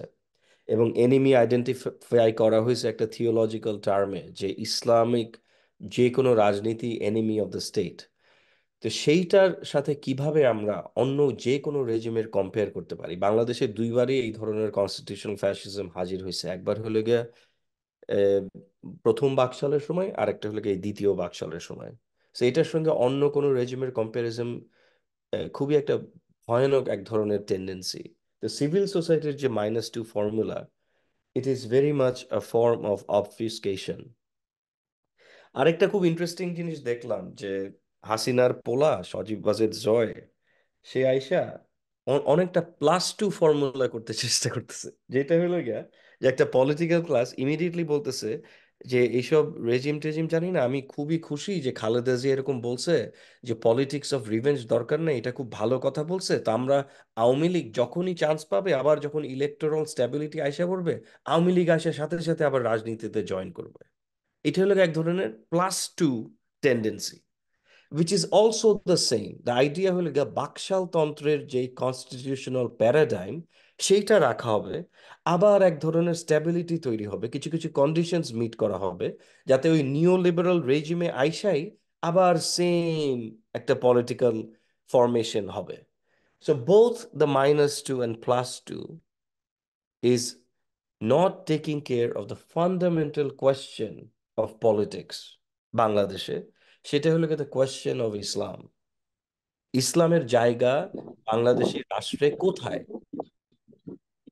এই জায়গাটা কি? এখন -2 করি আর +2 করি, ইসলামকে কেন, যখন রাজনৈতিক একটা সাবজেক্টিভিটি আকারে যখন আসবে, ইসলামকে কেন আমরা এনিমি হিসাবে দেখব? This is the real question of politics বাংলাদেশে এখন। এই তুমি কে আমি কে রাজাকার, এই নামটা, এই যে অ্যান্টি পাকিস্তানি ফিলিং থেকে একটা এই prime minister, ousted prime minister, এখন উনি যখন রাজাকারের বাচ্চা বলে গালি দিল, একটা অ্যান্টি পাকিস্তানি ফিলিং, উনি মনে করছে এটা বললেই কাজ হয়ে যাবে। জিনিসটা কাজ হয় নাই। সে এই অ্যান্টি পাকিস্তানিজমকে এক ধরনের ক্রিটিক আকারে ছাত্ররা আইসা পড়ছে, রাস্তায় নেমে পড়ছে। এবং সে তার স্বৈরাচার বলছে না কি বলছে, সেটা ইস্যু না, কিন্তু মানুষ বুঝতে পারতেছে যে অ্যান্টি পাকিস্তানি সেন্টিমেন্ট স্টেটের জায়গা থেকে একটা গালি, সিভিল সোসাইটির জায়গা থেকে এটা একটা গালি। এবং এই গালিটা আগে ইউটিলিটেরিয়ান একটা পলিটিক্যাল ইউটিলিটি ছিল, এবং এই পলিটিক্যাল ইউটিলিটিটা এখন নাই, এটা exhausted. It's a very important moment বুঝার জন্য, যে বেসিক্যালি অ্যান্টি ইসলামিজমকে ইজিলি নাড়ানো যাচ্ছে না। So at the realm of appearance, জিনিসটা আমরা মানুষের মধ্যে একটা ফিলিং এসে পড়ছে যে এটা খুবই একটা shallow way to do political intervention. কিন্তু fundamentally, essentially, the constitution is still foundationally anti Islamist. সেই জিনিসটা যতদিন না পর্যন্ত ফিক্স করা যাবে, is this will continue to be a non revolution. Counter revolution বলার এখন দরকার নেই, it will be a non revolutionary moment, যেখানে একটা গণ অভ্যুত্থান হয়েছে, একটা মিরাকুলাস ইভেন্ট হয়েছে যে হাসিনা গেছে, but we still don't know how to deal with the Islam question. এই ইসলাম কোয়েশ্চেনকে ডিল করার জন্য কয়েকটা সলিউশন হাজির হয়েছে ইন্টারনেটে। ইন্টারনেটের যেই ব্লগোস্ফিয়ার বা সোশ্যাল মিডিয়া প্ল্যাটফর্মস, এবং দ্য ডমিনেন্ট ভিউ হলো একটা সিটিজেন স্টেট করতে হবে, এবং সিটিজেন স্টেটটা যদি সাম্য মানবিক মর্যাদা হয়, ইনসাফ হয়, তাইলে বেসিক্যালি ইসলাম কোয়েশ্চেন ডিল করা হয়ে যাবে। এটা খুবই একটা ড্রিমি এবং উইয়ার্ড একটা আইডিয়ালিজম। রিয়েল প্রশ্ন হলো গিয়ে যে পলিটিসাইজ ইসলাম যখন আসবে, সেটাকে যদি আপনার বারবার আমরা জাতিবাদ বলি, এবং সেটাকে যদি সিমিলার করে ফেলাই যে বাঙালি জাতীয়তাবাদ, যেটা একটা রেশিয়াল পলিটিক্স, সেটার সঙ্গে মিলায় ফেলাই, তাহলে বেসিক্যালি আমরা ইসলাম বুঝতে চাই না, ইসলামিক রাজনীতি বুঝতে চাই না। এবং ইসলামের যে বিশাল ভূমিকা ছিল, এই 2024 সাল হইতে পারতো not 1971, 1947, in the sense that concretely বলি, বাংলাদেশে একটা হিন্দু ডমিনেটেড, একটা হিন্দুত্বা ডমিনেটেড একটা ইন্টেলিজেন্স কমিউনিটি সিকিউরিটি অ্যাপারেটাস আমাদের দখল করছিল, এবং সেই সেই দখলদারের এগেনস্টেই আমরা আমরা দাঁড়াই গেছি, ওয়েদার এটা আমরা রিয়েলাইজ করি বা রিয়েলাইজ না করি। এবং সেই same politics was in 47 fundamentally, essentially, যে হিন্দু ল্যান্ডলর্ডস এবং যেই যেই ধারণাগুলা, যে কাস্ট সিস্টেম পুরা সাউথ এশিয়ার মুসলিম কমিউনিটির মধ্যে যেইভাবে অপ্রেস করে রাখছিল, সেইটার এগেনস্ট একটা Pakistan movement as a concept আকারে হাজির হয়েছিল। সেখানে আমাদের পুরা পপুলেশন ইনভলভ ছিল, পার্টিকুলারলি আমাদের পেজেন্ট্রি ইনভলভ ছিল, আলেম সমাজ ইনভলভ ছিল। সেটাকে ডিনাই করার কিচ্ছু নাই। তো 2024 সাল সেরকম একটা একটা অদ্ভুত এবং ইম্পর্ট্যান্ট এবং মিরাকুলাস একটা ইভেন্ট। সেই ইভেন্টটা আমরা কেন 1947-কে ভুলে যাব? আমরা বারবার কেন নিজেদেরকে ফেটিসাইজ করে 71-এ সীমাবদ্ধ রাখবো? সেই 71-এ সীমাবদ্ধ রাখলেই আমরা এই +2 আর -2 রাজনীতি করতে থাকবো সারা জীবন, এবং ইসলাম কোয়েশ্চেনটাকে আমাদের ডিল করা হবে না। এটা খুবই ইম্পর্ট্যান্ট এবং জরুরি ব্যাপার। ওয়ার অন টেররের যে লজিক, সেই লজিকে যে জঙ্গিবাদ এবং সন্ত্রাসী, টেররিস্ট, এই ফিগারগুলোকে যে ইমাজিন করা হয়, সেই ফিগারগুলোকে আবার রিপ্লে করা হচ্ছে। আমরা যখন সজীব ওয়াজেদ জয়ের ডিসকোর্সটা শুনি, তার যে আলাপ আলোচনা শুনি, কমপ্লিটলি ইনকোহেরেন্ট একটা লোক, এবং এই ইনকোহেরেন্ট লোকের যে বক্তব্য, সেখানে বারবার সে র এর কমেন্ট করতেছে। যেভাবে ইন্ডিয়ান ইন্টেলিজেন্স যেভাবে চিন্তা করে, বাংলাদেশে সবকিছু একটা কতগুলা জঙ্গি এসে সবকিছু অর্গানাইজ করতেছে, সেইভাবে সে কথা বলে যেতেছে, একটা বেসিক্যালি প্রপাগান্ডা, একটা মাউথ পিস। এর মাউথ পিসরা কি বলে সেগুলি আমাদের ডিটেক্ট করতে হবে, আমাদের বুঝতে হবে। এবং সিমিলারলি, যারা বাংলাদেশের রাজনীতিতে একটা ইম্পর্টেন্ট ভূমিকা রাখবে অপোজিশন আকারে, তাদেরও বুঝতে হবে যে তাদের যখন রাজনীতি করতে হবে, they have to deal with the Islam question. এইটাকে যতদিন আমরা ঢাকা দিতে থাকবো, ততদিন আমরা একটা ফেক স্টেটের আলোচনা করব। স্টেট জিনিসটা আসলে কি, এটা আমাদের বোঝা দরকার। বিকজ দ্য স্টেট এমন একটা জিনিস যেখানে যেমন হেগেল একজন ফিলোসফার, ওনার একটা স্টেটের থিওরি আছে, এটা খুব ইম্পর্ট্যান্ট একটা পয়েন্ট, যেটা হলো স্পিরিট। যখন একটা সামগ্রিক একটা স্পিরিট যখন নিজের ব্যাপারে কনসিয়াস হয়ে যায় এবং নিজেকে এক্সপ্রেস করতে পারে, সে সেটা নিজের ফ্যামিলির মধ্যে এক্সপ্রেস করে না, ফ্যামিলিতে যখন এক্সপ্রেস করে, ওইটা একটা ফিলিং অথবা সেন্টিমেন্টের মধ্যে থাকে। সে যখন সিভিল সোসাইটিতে সেটা এক্সপ্রেস করতে চায়, সেটা একটা ইনস্ট্রুমেন্টাল, সেলফ ইন্টারেস্টেড, কতগুলো ইন্ডিভিজুয়াল একটা ইনস্ট্রুমেন্টাল জায়গায় থাকে। কিন্তু একটা স্টেটে একটা এন্টায়ার একটা স্পিরিটের এবং রিজনের একটা কনসিয়াস অ্যাকচুয়ালাইজেশন হয়।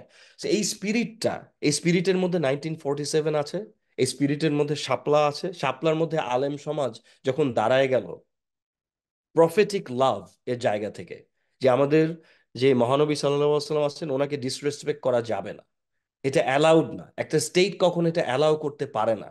এটা একটা স্পিরিট। এই স্পিরিটটাকে আমরা কিভাবে ভুলে যেতে পারি? শাপলার যেই যেই যেই স্যাক্রিফাইস, সেই স্যাক্রিফাইস ছাড়া কখনো 2024 হইতে পারতো না।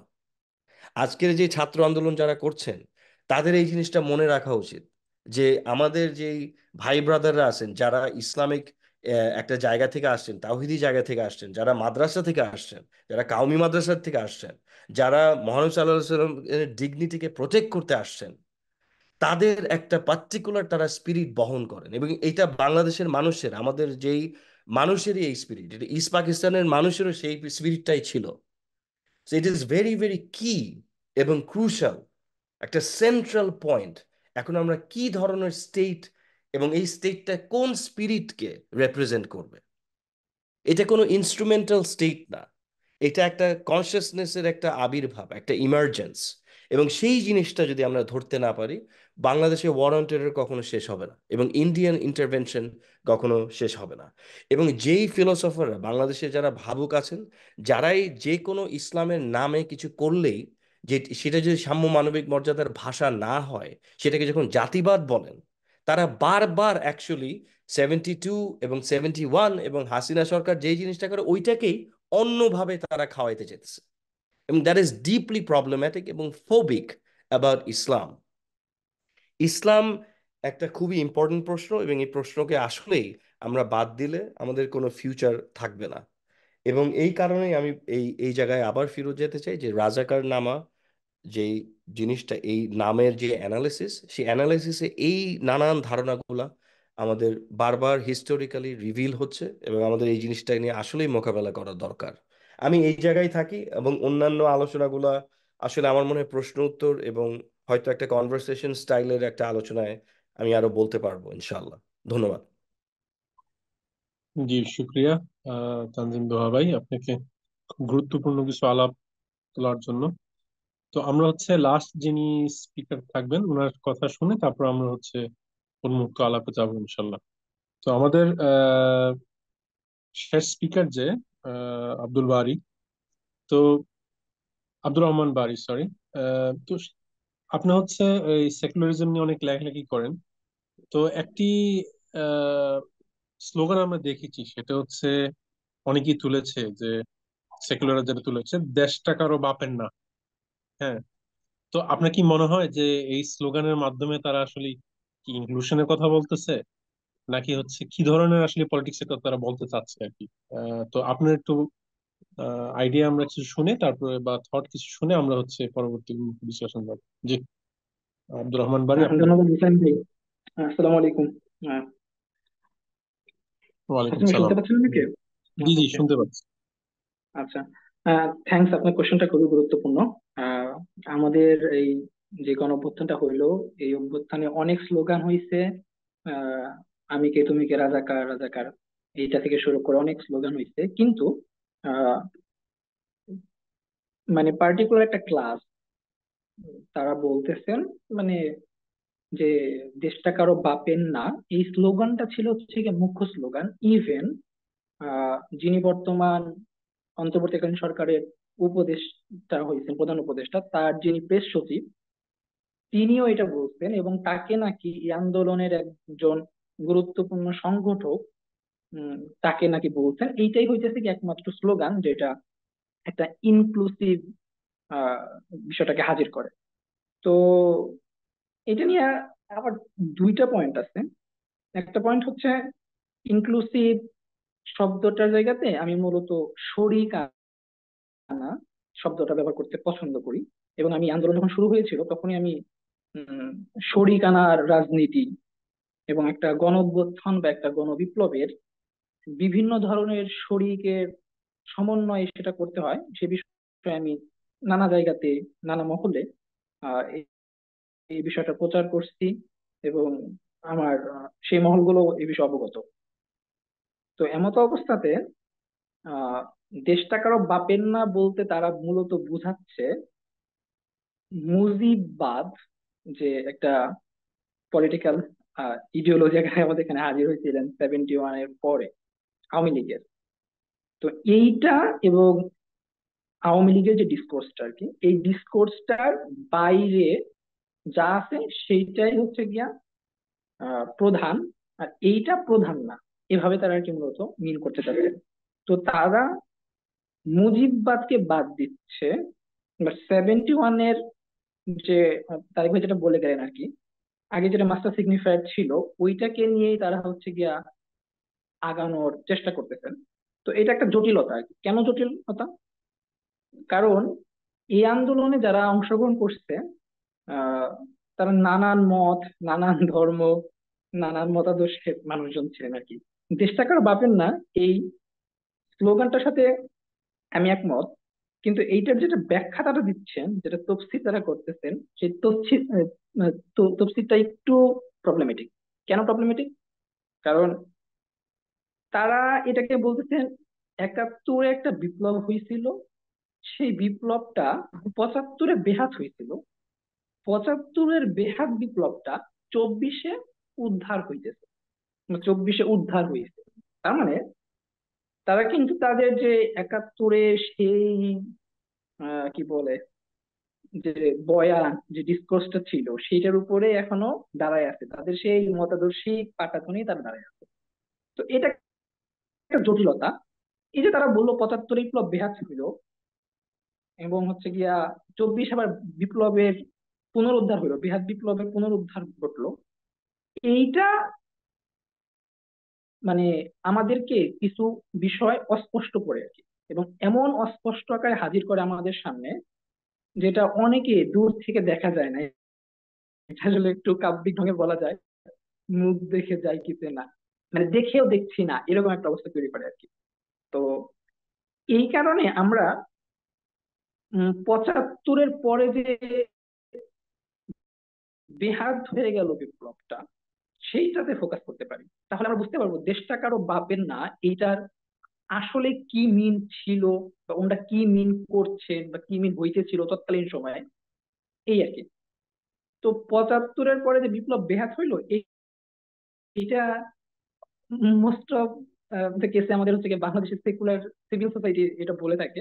এবং খুবই বিখ্যাত একজন বাংলাদেশি চিন্তাবিদ, আহমেদ ছফা, উম, তিনি আহ তার বাংলাদেশের রাজনৈতিক জটিলতা নামে একটা লেখা ছিল, সেটা মূলত পরবর্তীতে সলিমুল্লাহ খান, অধ্যাপক সলিমুল্লাহ খান, আহ তিনারা 2007-এর দিকে বেহাত বিপ্লব নামে একটা বই বের করেন। তো গ্রামসি প্যাসিভ রেভলিউশনকে আমরা মূলত বেহাত বিপ্লব বলেন আর কি। তো ওনাদের মত হচ্ছে যে 71-এর পরে, 71-এর যে স্প্রিট, 71-এর যে হচ্ছে গিয়ে রাষ্ট্রদর্শ, এইগুলো আপনার 75-এর শেখ মুজিবুর রহমানের আহ উনি যে হইলেন, আহ, তারপরে যে ক্ষমতা গ্রহণ করলেন যে সরকার, পরবর্তীতে জিয়া অব্দি, ইনারা কেউই 71-এর স্পিডটাকে আর লালন করে না, 71-এর স্পিডটার সাথে বেইমানি করছে। উনারা নতুন করে পাকিস্তানবাদকে হাজির করছেন, এবং এই পাকিস্তানবাদ যেটা থেকে আমাদের মুক্তির লক্ষ্যে 71 হয়েছিল, সেইটা ফিরে আনার ভিতর দিয়ে মূলত 71-এর যে বিপ্লব সেটা বেহাত হয়ে যাচ্ছে, তাদের মন্তব্যের উপর।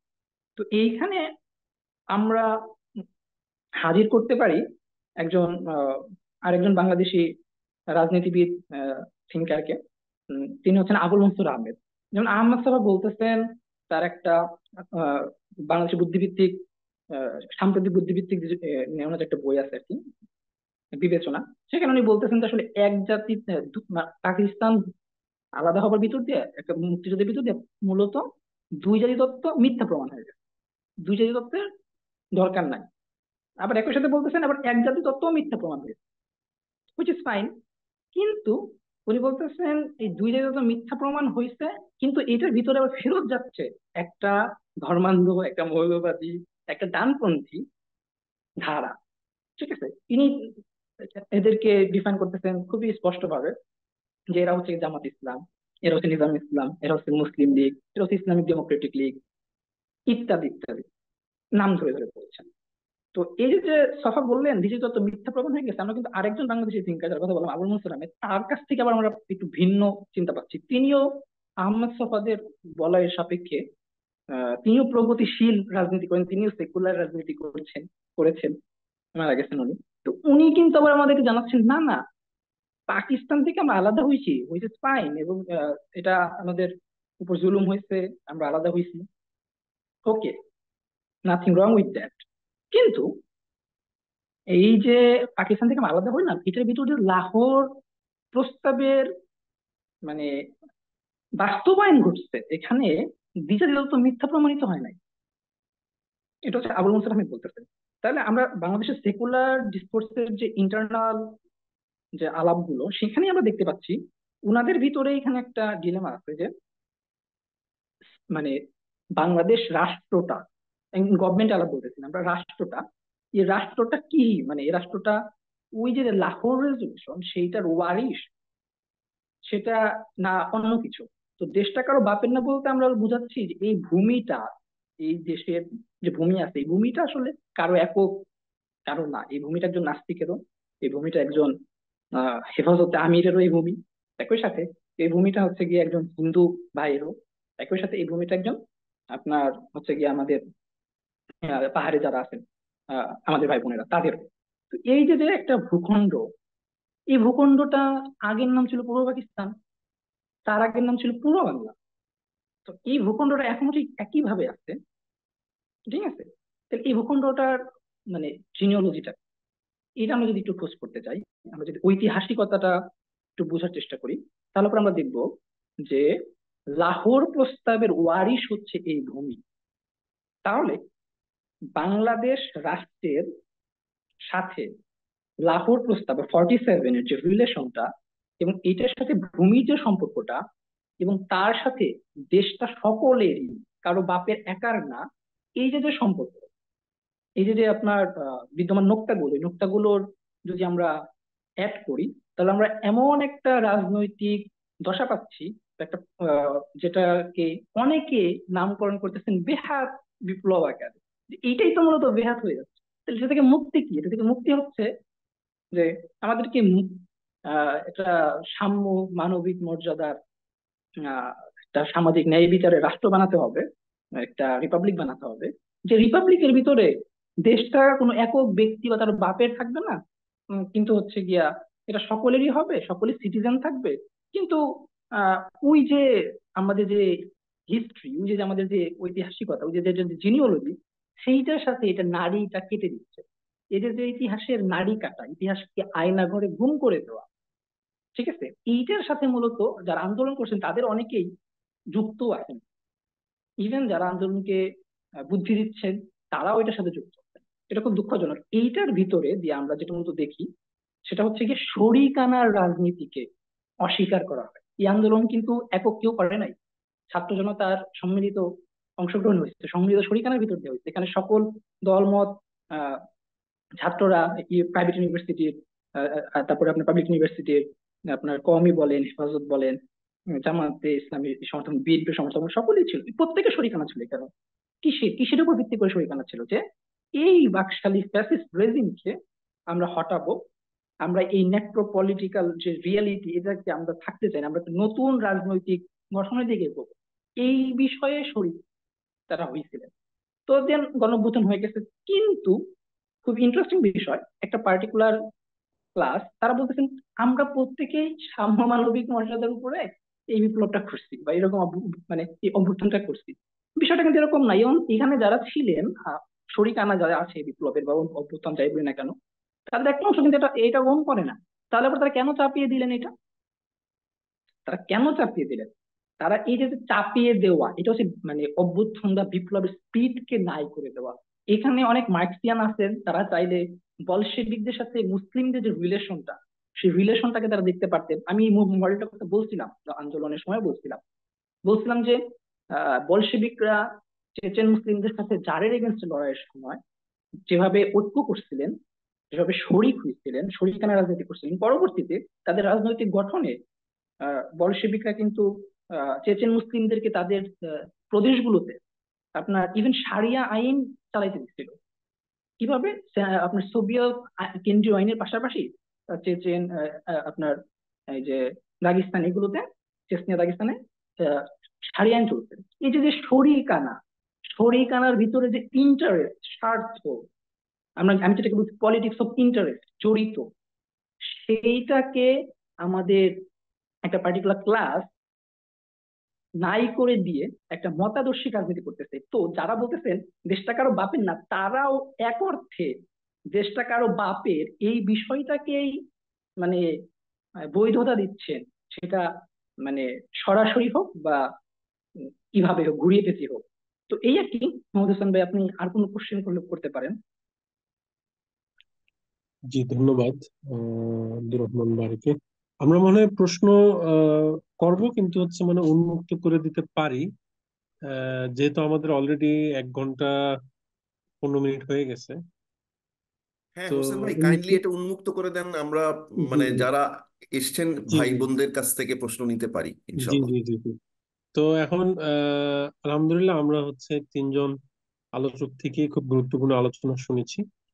তো আপনারা যারা কষ্ট করে এতক্ষণ শুনেছেন, আপনাদের থেকে আমরা শুনতে চাই আপনাদের কোনো প্রশ্ন আছে কিনা স্পিকারদের কাছে, অথবা কোনো কমেন্ট থাকলে সেটাও আপনারা শেয়ার করতে পারেন।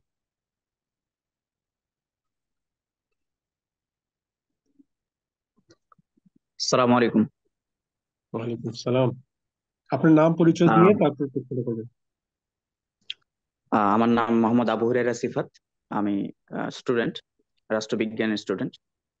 আমার একটা প্রশ্ন হচ্ছে তরিকুল হুদা ওনার কাছে, যে আপনি এই যে কালচারাল এলিটিজমের কথা বললেন, এইটাকে নিউট্রাল করা যাবে কিভাবে? কারণ আহ, শাপলাকে যেমন দমন করা হয়েছে শক্তি দিয়া, আহ, সেভাবেই কালচারাল এলিটিজম যেটা আমাদের দেশে এখন আছে, এদেরকে কি শক্তি প্রয়োগ করা ছাড়া এদেরকে কি নিষ্ক্রিয় করা সম্ভব?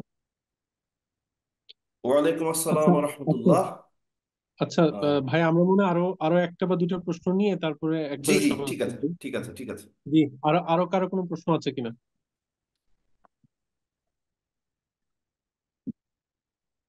আছে? আহ, থাকলে আপনি ইয়ে করে মাইক্রোফোন অন করে কথা বলতে পারেন। আচ্ছা, বোধহয় এখন নাই। তো তরিকুল ভাবে আপনি প্রশ্ন উত্তর দিতে পারেন। আচ্ছা সিফাত ভাই, আপনাকে ধন্যবাদ। কালচারাল এলিটিসিজম, যদিও আমি এটা কি খুব স্পষ্টভাবে আনছি, আমি ঠিক কালচারাল এলিটিজম আনি নাই, আমি মাস্টার সিগনিফায়ারের কথা বলতেছিলাম আর কি। তো হ্যাঁ, কালচারাল এলিটিসিজম তো একটা খুব বড় বিষয় এটা। মানে বাঙালি জাতীয়তাবাদ, বামপন্থীদের সাথে এটা চলে আসছে অনেক দিন ধরে, এবং খুবই গুরুত্বপূর্ণ কিছু কথা আমাদের তানজিম ভাই বলছেন, আপনি যদি খেয়াল করে দেখেন। তো এই এলিটিসিজমের মধ্যে এলিট কারা এবং তাদের পলিটিক্যাল রিপ্রেজেন্টেশন কি? তো কালচারের সাথে আপনি যখন ক্ষমতার প্রশ্নটা আনছেন, তখন কালচার থাকে না, এটা রাজনীতিতে রূপান্তরিত হয়। অবশ্যই সেটার সাথে কালচার মানে যুক্ত থাকে, কিন্তু এটা প্রকাশ হয় রাজনৈতিক ক্ষমতার ভিতর দিয়ে। তো রাজনৈতিক ক্ষমতার ভিতর দিয়ে কালচারাল এলিটিজমের যেই রূপগুলি, ফ্যাসিস্ট রূপগুলি আমরা দেখছি, এটা তখনই চলে যেতে পারে। এটা একেবারে তো যাবে না, কারণ ওই মানুষগুলো তো থেকেই যাবে, তারা তাদের মতো কালচার করবেন। আমরা যদি যেই চাপা পড়া আলাপগুলো, ইতিহাসের সত্যগুলিকে অবমুক্ত না করতে পারি, আয়নাঘর থেকে যেভাবে বন্দি একের পর এক বের হচ্ছেন, তাই না, ওইভাবে আমাদের এই চাপা পড়া আলাপগুলি আবার অবমুক্ত করতে হবে। এর ভিতর দিয়ে কালচারাল এলিটিসিজমের বিরুদ্ধে আমরা একটা গণপ্রতিরোধের মানে পাটাতন নির্মাণ করতে পারি। এখন সেটা কিভাবে, সেটা আপনারাই ভালো বুঝবেন। আমরা কিছু আলাপ উঠালাম, এটাকে আপনারা সম্প্রসারিত করতে পারেন। আপনারা আপনাদের যে আকাবির, আমাদের সবার যারা মুরব্বী, যারা এখনো বেঁচে আছেন, তাদের কাছে যেতে পারেন, তাদের কাছ থেকে শিখতে পারেন, উইচ ইজ ভেরি ইম্পর্টেন্ট। আমার শিক্ষার একটা বড় বিষয় হলো মুরব্বীদের কাছ থেকে শেখা, এটা শুধু ইনস্টিটিউশন না।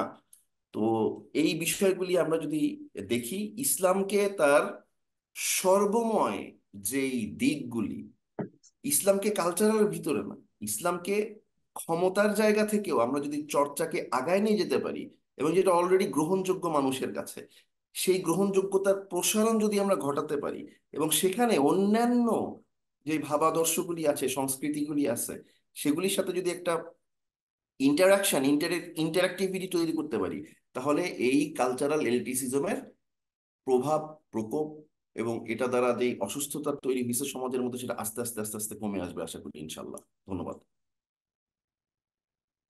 জি, শুক্রিয়া তরিকুল ভাই। তো আর কোনো প্রশ্ন আছে কিনা? বা যদি হচ্ছে আলোচকরা নিজেরাও যদি কোনো ইস্যু নিয়ে কথা বলতে চাচ্ছিলেন, কথা বলা হয়নি, সেটাও তুলতে পারেন আমাদের হাতে। একজন সম্ভবত চ্যাটে প্রশ্ন করছেন। জি জি জি, আচ্ছা আপনি প্রশ্ন লিখুন, তো আমরা ওটা পড়ে নেব।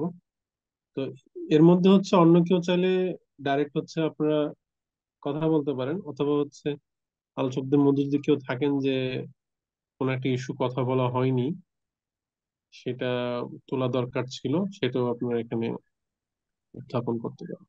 আমি আপনার অনুমতি নিয়ে তানজিম ভাইয়ের বক্তব্য প্রসঙ্গে দুই একটা কথা অ্যাড করি। তানজিম ভাইয়ের খুব চমৎকার একটা প্রসঙ্গর অবতারণা করছেন, which is very much interesting. সেটা সবাইকে ভাবতে অনুরোধ করি। সেটা হলো -2 থিওরির সাথে +2 থিওরি। আচ্ছা, এইগুলো একটা। আরেকটা বিষয় হলো যে সমাজে আমরা কিছু তথাকথিত বাইনারি পর্যালোচনা দেখি। মানে অনেকে বলছেন যে এই বিপ্লব বা এই গণঅভ্যুত্থানের মাধ্যমে শাহবাগ শাপলা যে বাইনারি সেটা উঠে গেল। আবার অনেকে বলছেন ইসলাম সেকুলারিজমের বাইনারি উঠে গেল। আমি কিন্তু বলবো না, এটা উঠে যায় নাই, কিন্তু এটা উঠে যেতে পারে যদি আপনারা সহযোগিতা করেন। আপনারা যেভাবে এটা উঠে গেল দাবি করছেন সেটা একেবারেই সত্য না, এটা একেবারে বিমূর্ত। কংক্রিট বাস্তবতার সাথে এটার কোনো মিলই নাই। এটা উঠে যেতে পারে কিভাবে সেটা তানজিম ভাই খুব ভালো মতো বলছেন। উনি মানে ডিনোট করছেন, উনি দেখাই দিচ্ছেন যে ইসলামকে আমরা তার রাজনৈতিকতা, তার ক্ষমতা তত্ত্বকে পরিপূর্ণভাবে বিকশিত অবস্থায় দেখতে চাই কিনা, সেটাকে আমরা ইজি করে দিতে চাই কিনা, সেই বিকশিত অবস্থার সাপেক্ষে আমরা নিজেদেরকে কমফোর্টেবল ফিল করি কিনা। আমি যেটাকে বললাম যে মুক্তিযোদ্ধাদের উচিত হবে, মুক্তিযোদ্ধার চেতনা যারা ধারণ করেন তাদের উচিত হবে রাজাকারের চেতনাকে বুঝতে শেখা, ফিল করতে শেখা। আবার রাজাকারের চেতনা যারা ধারণ করেন তাদের উচিত হবে মুক্তিযুদ্ধের চেতনাকে বুঝতে শেখা। তো সেইখান থেকে ইতিহাসে অলরেডি এই বোঝাপড়াগুলির যেই রূপগুলি অলরেডি আমরা কংক্রিট ভাবে দেখছি, সেখানে আমি দুইটা উদাহরণ দিছি। একটা হলো শহীদ প্রেসিডেন্ট জিয়ার সময় যেই রাজনৈতিক চেতনার উদয় ঘটছিল, এটার রুহানি ব্যাকগ্রাউন্ড হিসাবে আমি বলছি হাফিজ হুজুর সাহেবের তওবার রাজনীতির কথা।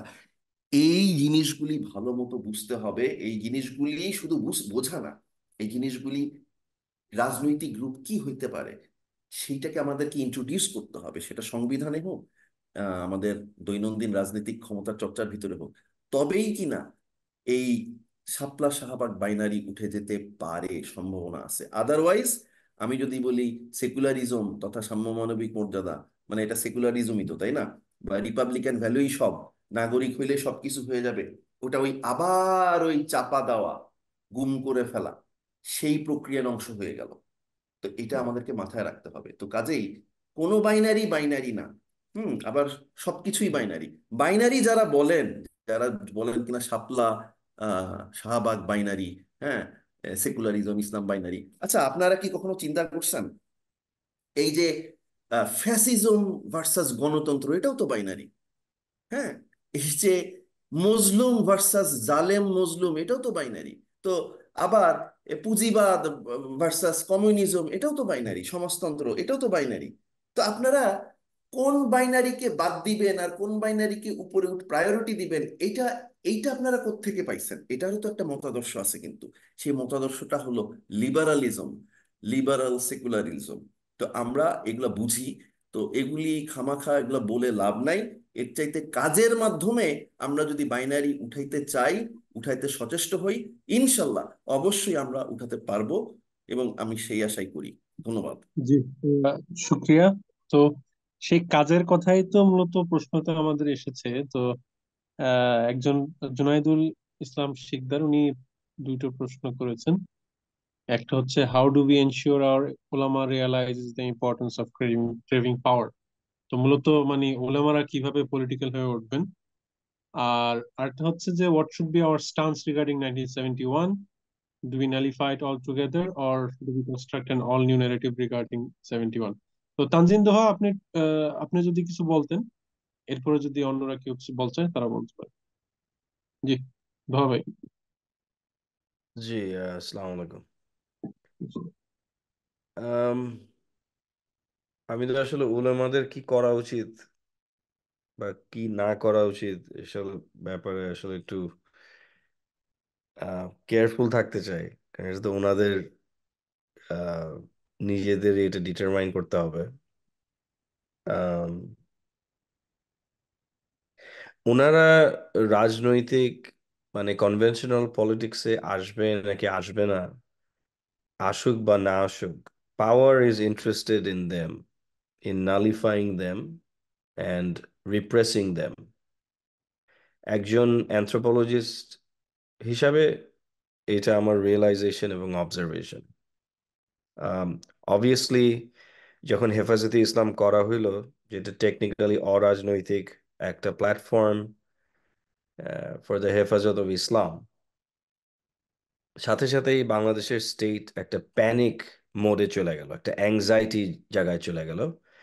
এবং ওনাদের একটা বিশাল ভূমিকা আছে আমাদের মরাল কম্পাস হিসাবে হাজির থাকার, এবং বাংলাদেশের পলিটিক্স কোন জায়গায় যাবে কোন জায়গায় যাবে না এটা তো আগের থেকে বলা যাচ্ছে না, বাট এখন একটা খুবই ইম্পর্ট্যান্ট একটা ইভেন্ট ওনাদের কনভেনশনাল পলিটিক্সে ওনারা হাজির হবেন কিনা সেটা এখনো ওপেন কোয়েশ্চেন।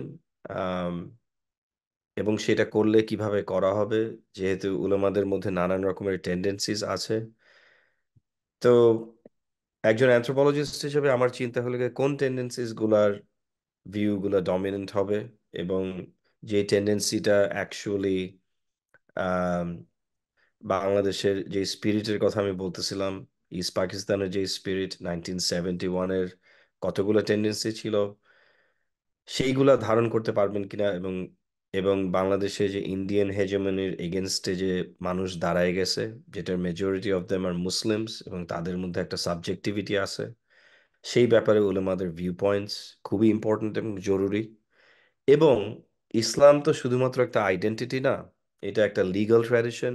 ওনাদের একটা লিটারালি একটা জ্ঞানের জায়গা আছে, মানুষকে ইসলামের যেই শুধুমাত্র নিয়ম না, একটা লিগ্যাল এবং এথিক্যাল স্ট্রাকচার আছে যেটা ডিটারমাইন করে যে আমরা আসলে একজন ইসলামিক সোসাইটিতে থাকতে পারবো কিনা, এমন একটা স্টেটে থাকতে পারবো কিনা যেখানে আমাদের স্পিরিটটা অ্যাকচুয়ালি ফ্লারিশ করবে।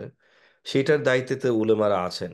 এখন আমি মনে করি উলেমাদের খুবই ইম্পর্ট্যান্ট একটা জায়গা হলো ওনারা জানি পলিটিক্যালি ইউজড না হন অন্যান্য ফোর্সেস দ্বারা, সেটা যেই ফোর্সই হোক, এবং ওনাদের একটা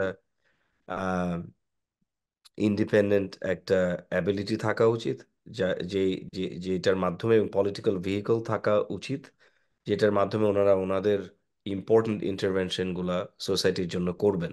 এবং কিছু কিছু ক্ষেত্রে আমরা দেখলাম এই 2024 সালে ওনারা খুবই ক্রিটিক্যাল এবং ইম্পর্টেন্ট রোল প্লে করছেন। যেমন একটা ধারণা আছে যে জঙ্গিরা আইসা সব মাইনরিটিদের ভায়োলেট করবে, তখন তখন আমি দেখলাম যে মুফতি হারুন ইজহার এবং অন্যান্য মুফতিরা নানান মাদ্রাসাকে অর্গানাইজ করলেন রিলিজিয়াস ভাবে, যে মাইনরিটি সাইটস গুলারে ওনারা খুব একটা ভ্যালুর জায়গা থেকে প্রোটেক্ট করবেন।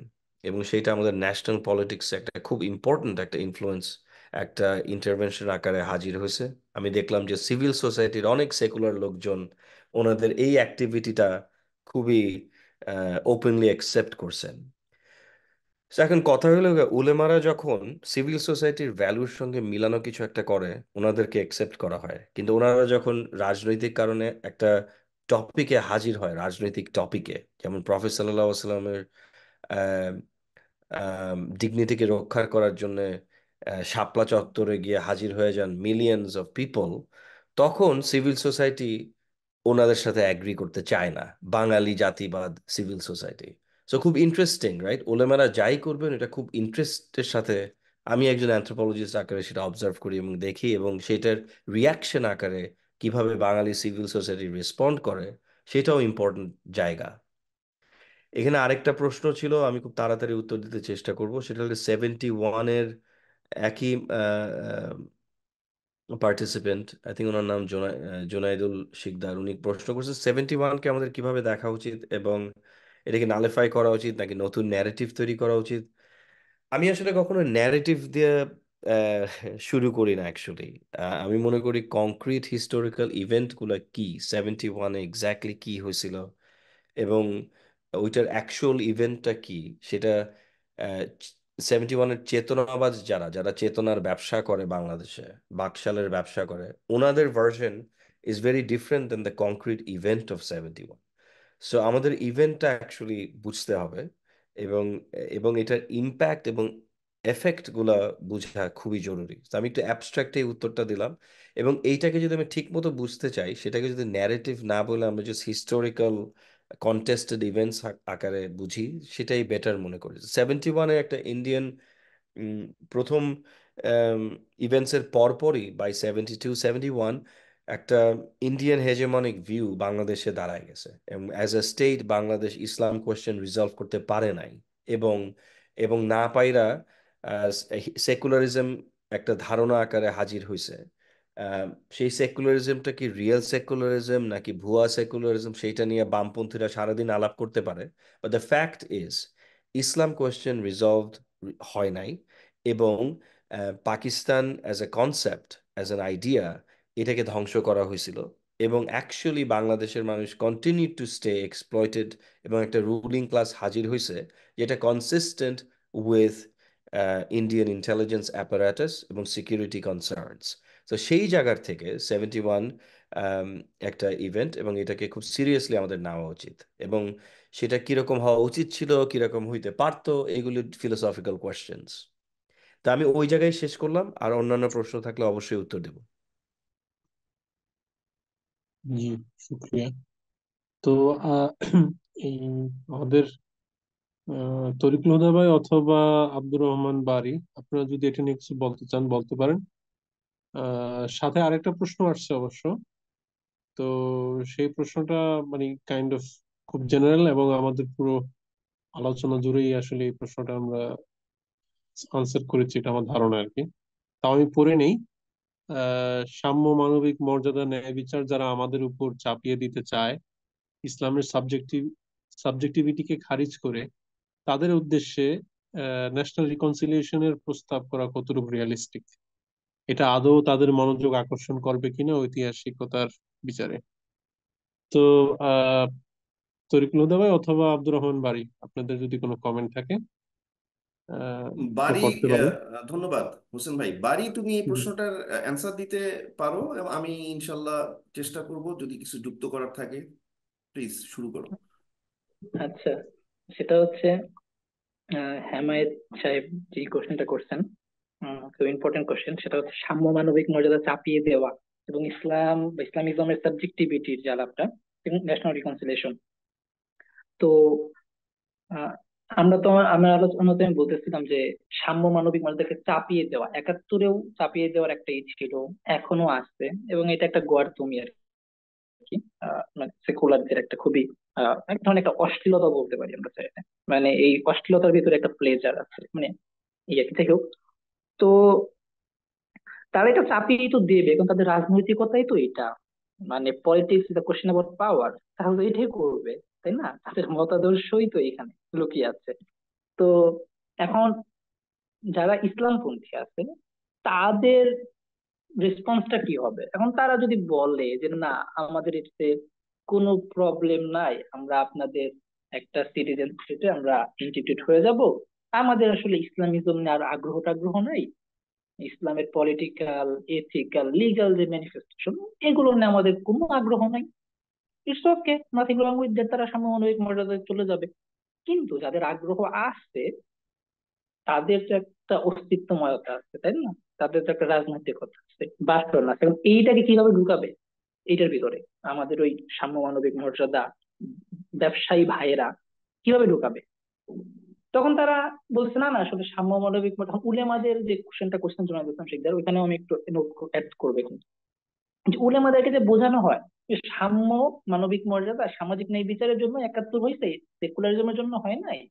আসলে আপনাদেরকে এতদিন ভুল বোঝানো হয়েছে, এগুলো সব আওয়ামী এবং হচ্ছে গিয়া একটা কি বলে ক্যালকেশিয়ান, আহ, একটা হচ্ছে গিয়া উম, মানে ব্যাড সেকুলার ধারা মূলত এটা কি করছে আর কি। তো এটা তো আসলে এক ধরনের জালিয়াতি। এটা আসলে হচ্ছে গিয়ে কথা ছলে, ঠিক আছে, মানে এক ধরনের সফিস্ট্রি করা, অবসকিউর করে ফেলা। তো এই যে জটিলতাগুলো, এই জটিলতাগুলো করে, কারণ উলেমারা তাদের রেসপন্স অনেক সময় ধরতে পারেন না, অনেকে ধরতে পারেন। তো এইখানে উলেমারা যারা ধরতে পারেন না, তো তারা বিবৃতিতে তাদেরকে দিয়ে লেখাই নেওয়া হয় যে আমরা সাম্য মানবিক মর্যাদাই করতেছি। তো এইটা তো আসলে মানে মানে কি বলে, রাজনৈতিক গঠন বলতে আমরা যেটাকে বুঝি সেটা না। রাজনৈতিক গঠন হলে পরে তার এজেন্সিটা কে, সাবজেক্টিভিটি তো অলরেডি সে রিকগনাইজ করবে। এটা রিকগনিশন, কোশ্চেন অফ রিকগনিশন, এটার সাথে কোশ্চেন অফ ইন্টারেস্ট জড়িত। কাউকে যদি আমি রিকগনিশন করি, তার ইন্টারেস্টটাকে আমি নিশ্চিত করব। একই সাথে সে আমাকে রিকগনাইজ করবে, আমিও তার ইন্টারেস্ট নিশ্চিত করবো। যে পলিটিক্স অফ ইন্টারেস্টের একটা প্যারাডাইম যেটা জিয়াউর রহমানের সময় ছিল, এবং একজন একজনকে রিকগনিশন দিচ্ছিল, এবং তারেক ভাই যখন বলতেছিলেন রাজাকার মুক্তিযোদ্ধা ভাই ভাই, এই যে যে বিষয়টা, এইটা তো একটা সময় হাজির ছিল। তো ন্যাশনাল রিকনসিলিয়েশনের প্রসেস তো শুরু হয়েছিল, তাই না? তো এই প্রসেসটাকে মানুষজন কি বলা শুরু করলো, বললো বিহার বিপ্লব, পাকিস্তান বাদ। তারপরে কি বললো, এটা হচ্ছে রাজাকারদের পুনরাবাসন না কি যেন বলে, ইত্যাদি। তারপরে বললো হচ্ছে গিয়া ইভেন কি বলে একটা পার্টিকুলার ক্লাস অফ বিএনপির যারা সমর্থক, তারাও ওগুলো বলা শুরু করতেছে রিসেন্ট। সেকুলার সিভিল সোসাইটি যারা থাকতে চায়, বা ইন্ডিয়ান ইন্টেলিজেন্স অ্যাপারেটাসের সাথে যারা কানেক্টেড, হাইলি কানেক্টেড, তারা বলতেছে যে জিয়াউর রহমানের এটা সবচেয়ে বড় ভুল হয়েছে। মানে জিয়াউর রহমানের জীবনে যদি কোনো পাপ থেকে থাকে, তাহলে একটাই পাপ, সেটা কি, সেটা হচ্ছে জিয়াউর রহমান কেন নিজাম ইসলাম, জামাত ইসলাম, মুসলিম লীগকে কেন শাহ আব্দুল আজিজকে প্রধানমন্ত্রী বানাইলো, কেন তার মন্ত্রিসভায় রাজাকার আসলো, আবার মন্ত্রিসভায় একজন মুক্তিযোদ্ধা হলো। এটা তো ঠিক হয় না। জিয়াউর রহমান তো স্বাধীনতার ঘোষক, বা তাদের কথা, বা জিয়াউর রহমান তো ওই রিভোল্ট বলছে। এই যে যে তারা এভাবে হাজির করার চেষ্টা করে, তাই না? তো এইটা হচ্ছে কি তাদের মানে তারা আসলে একটা রাজনৈতিক গঠনে আগ্রহী না।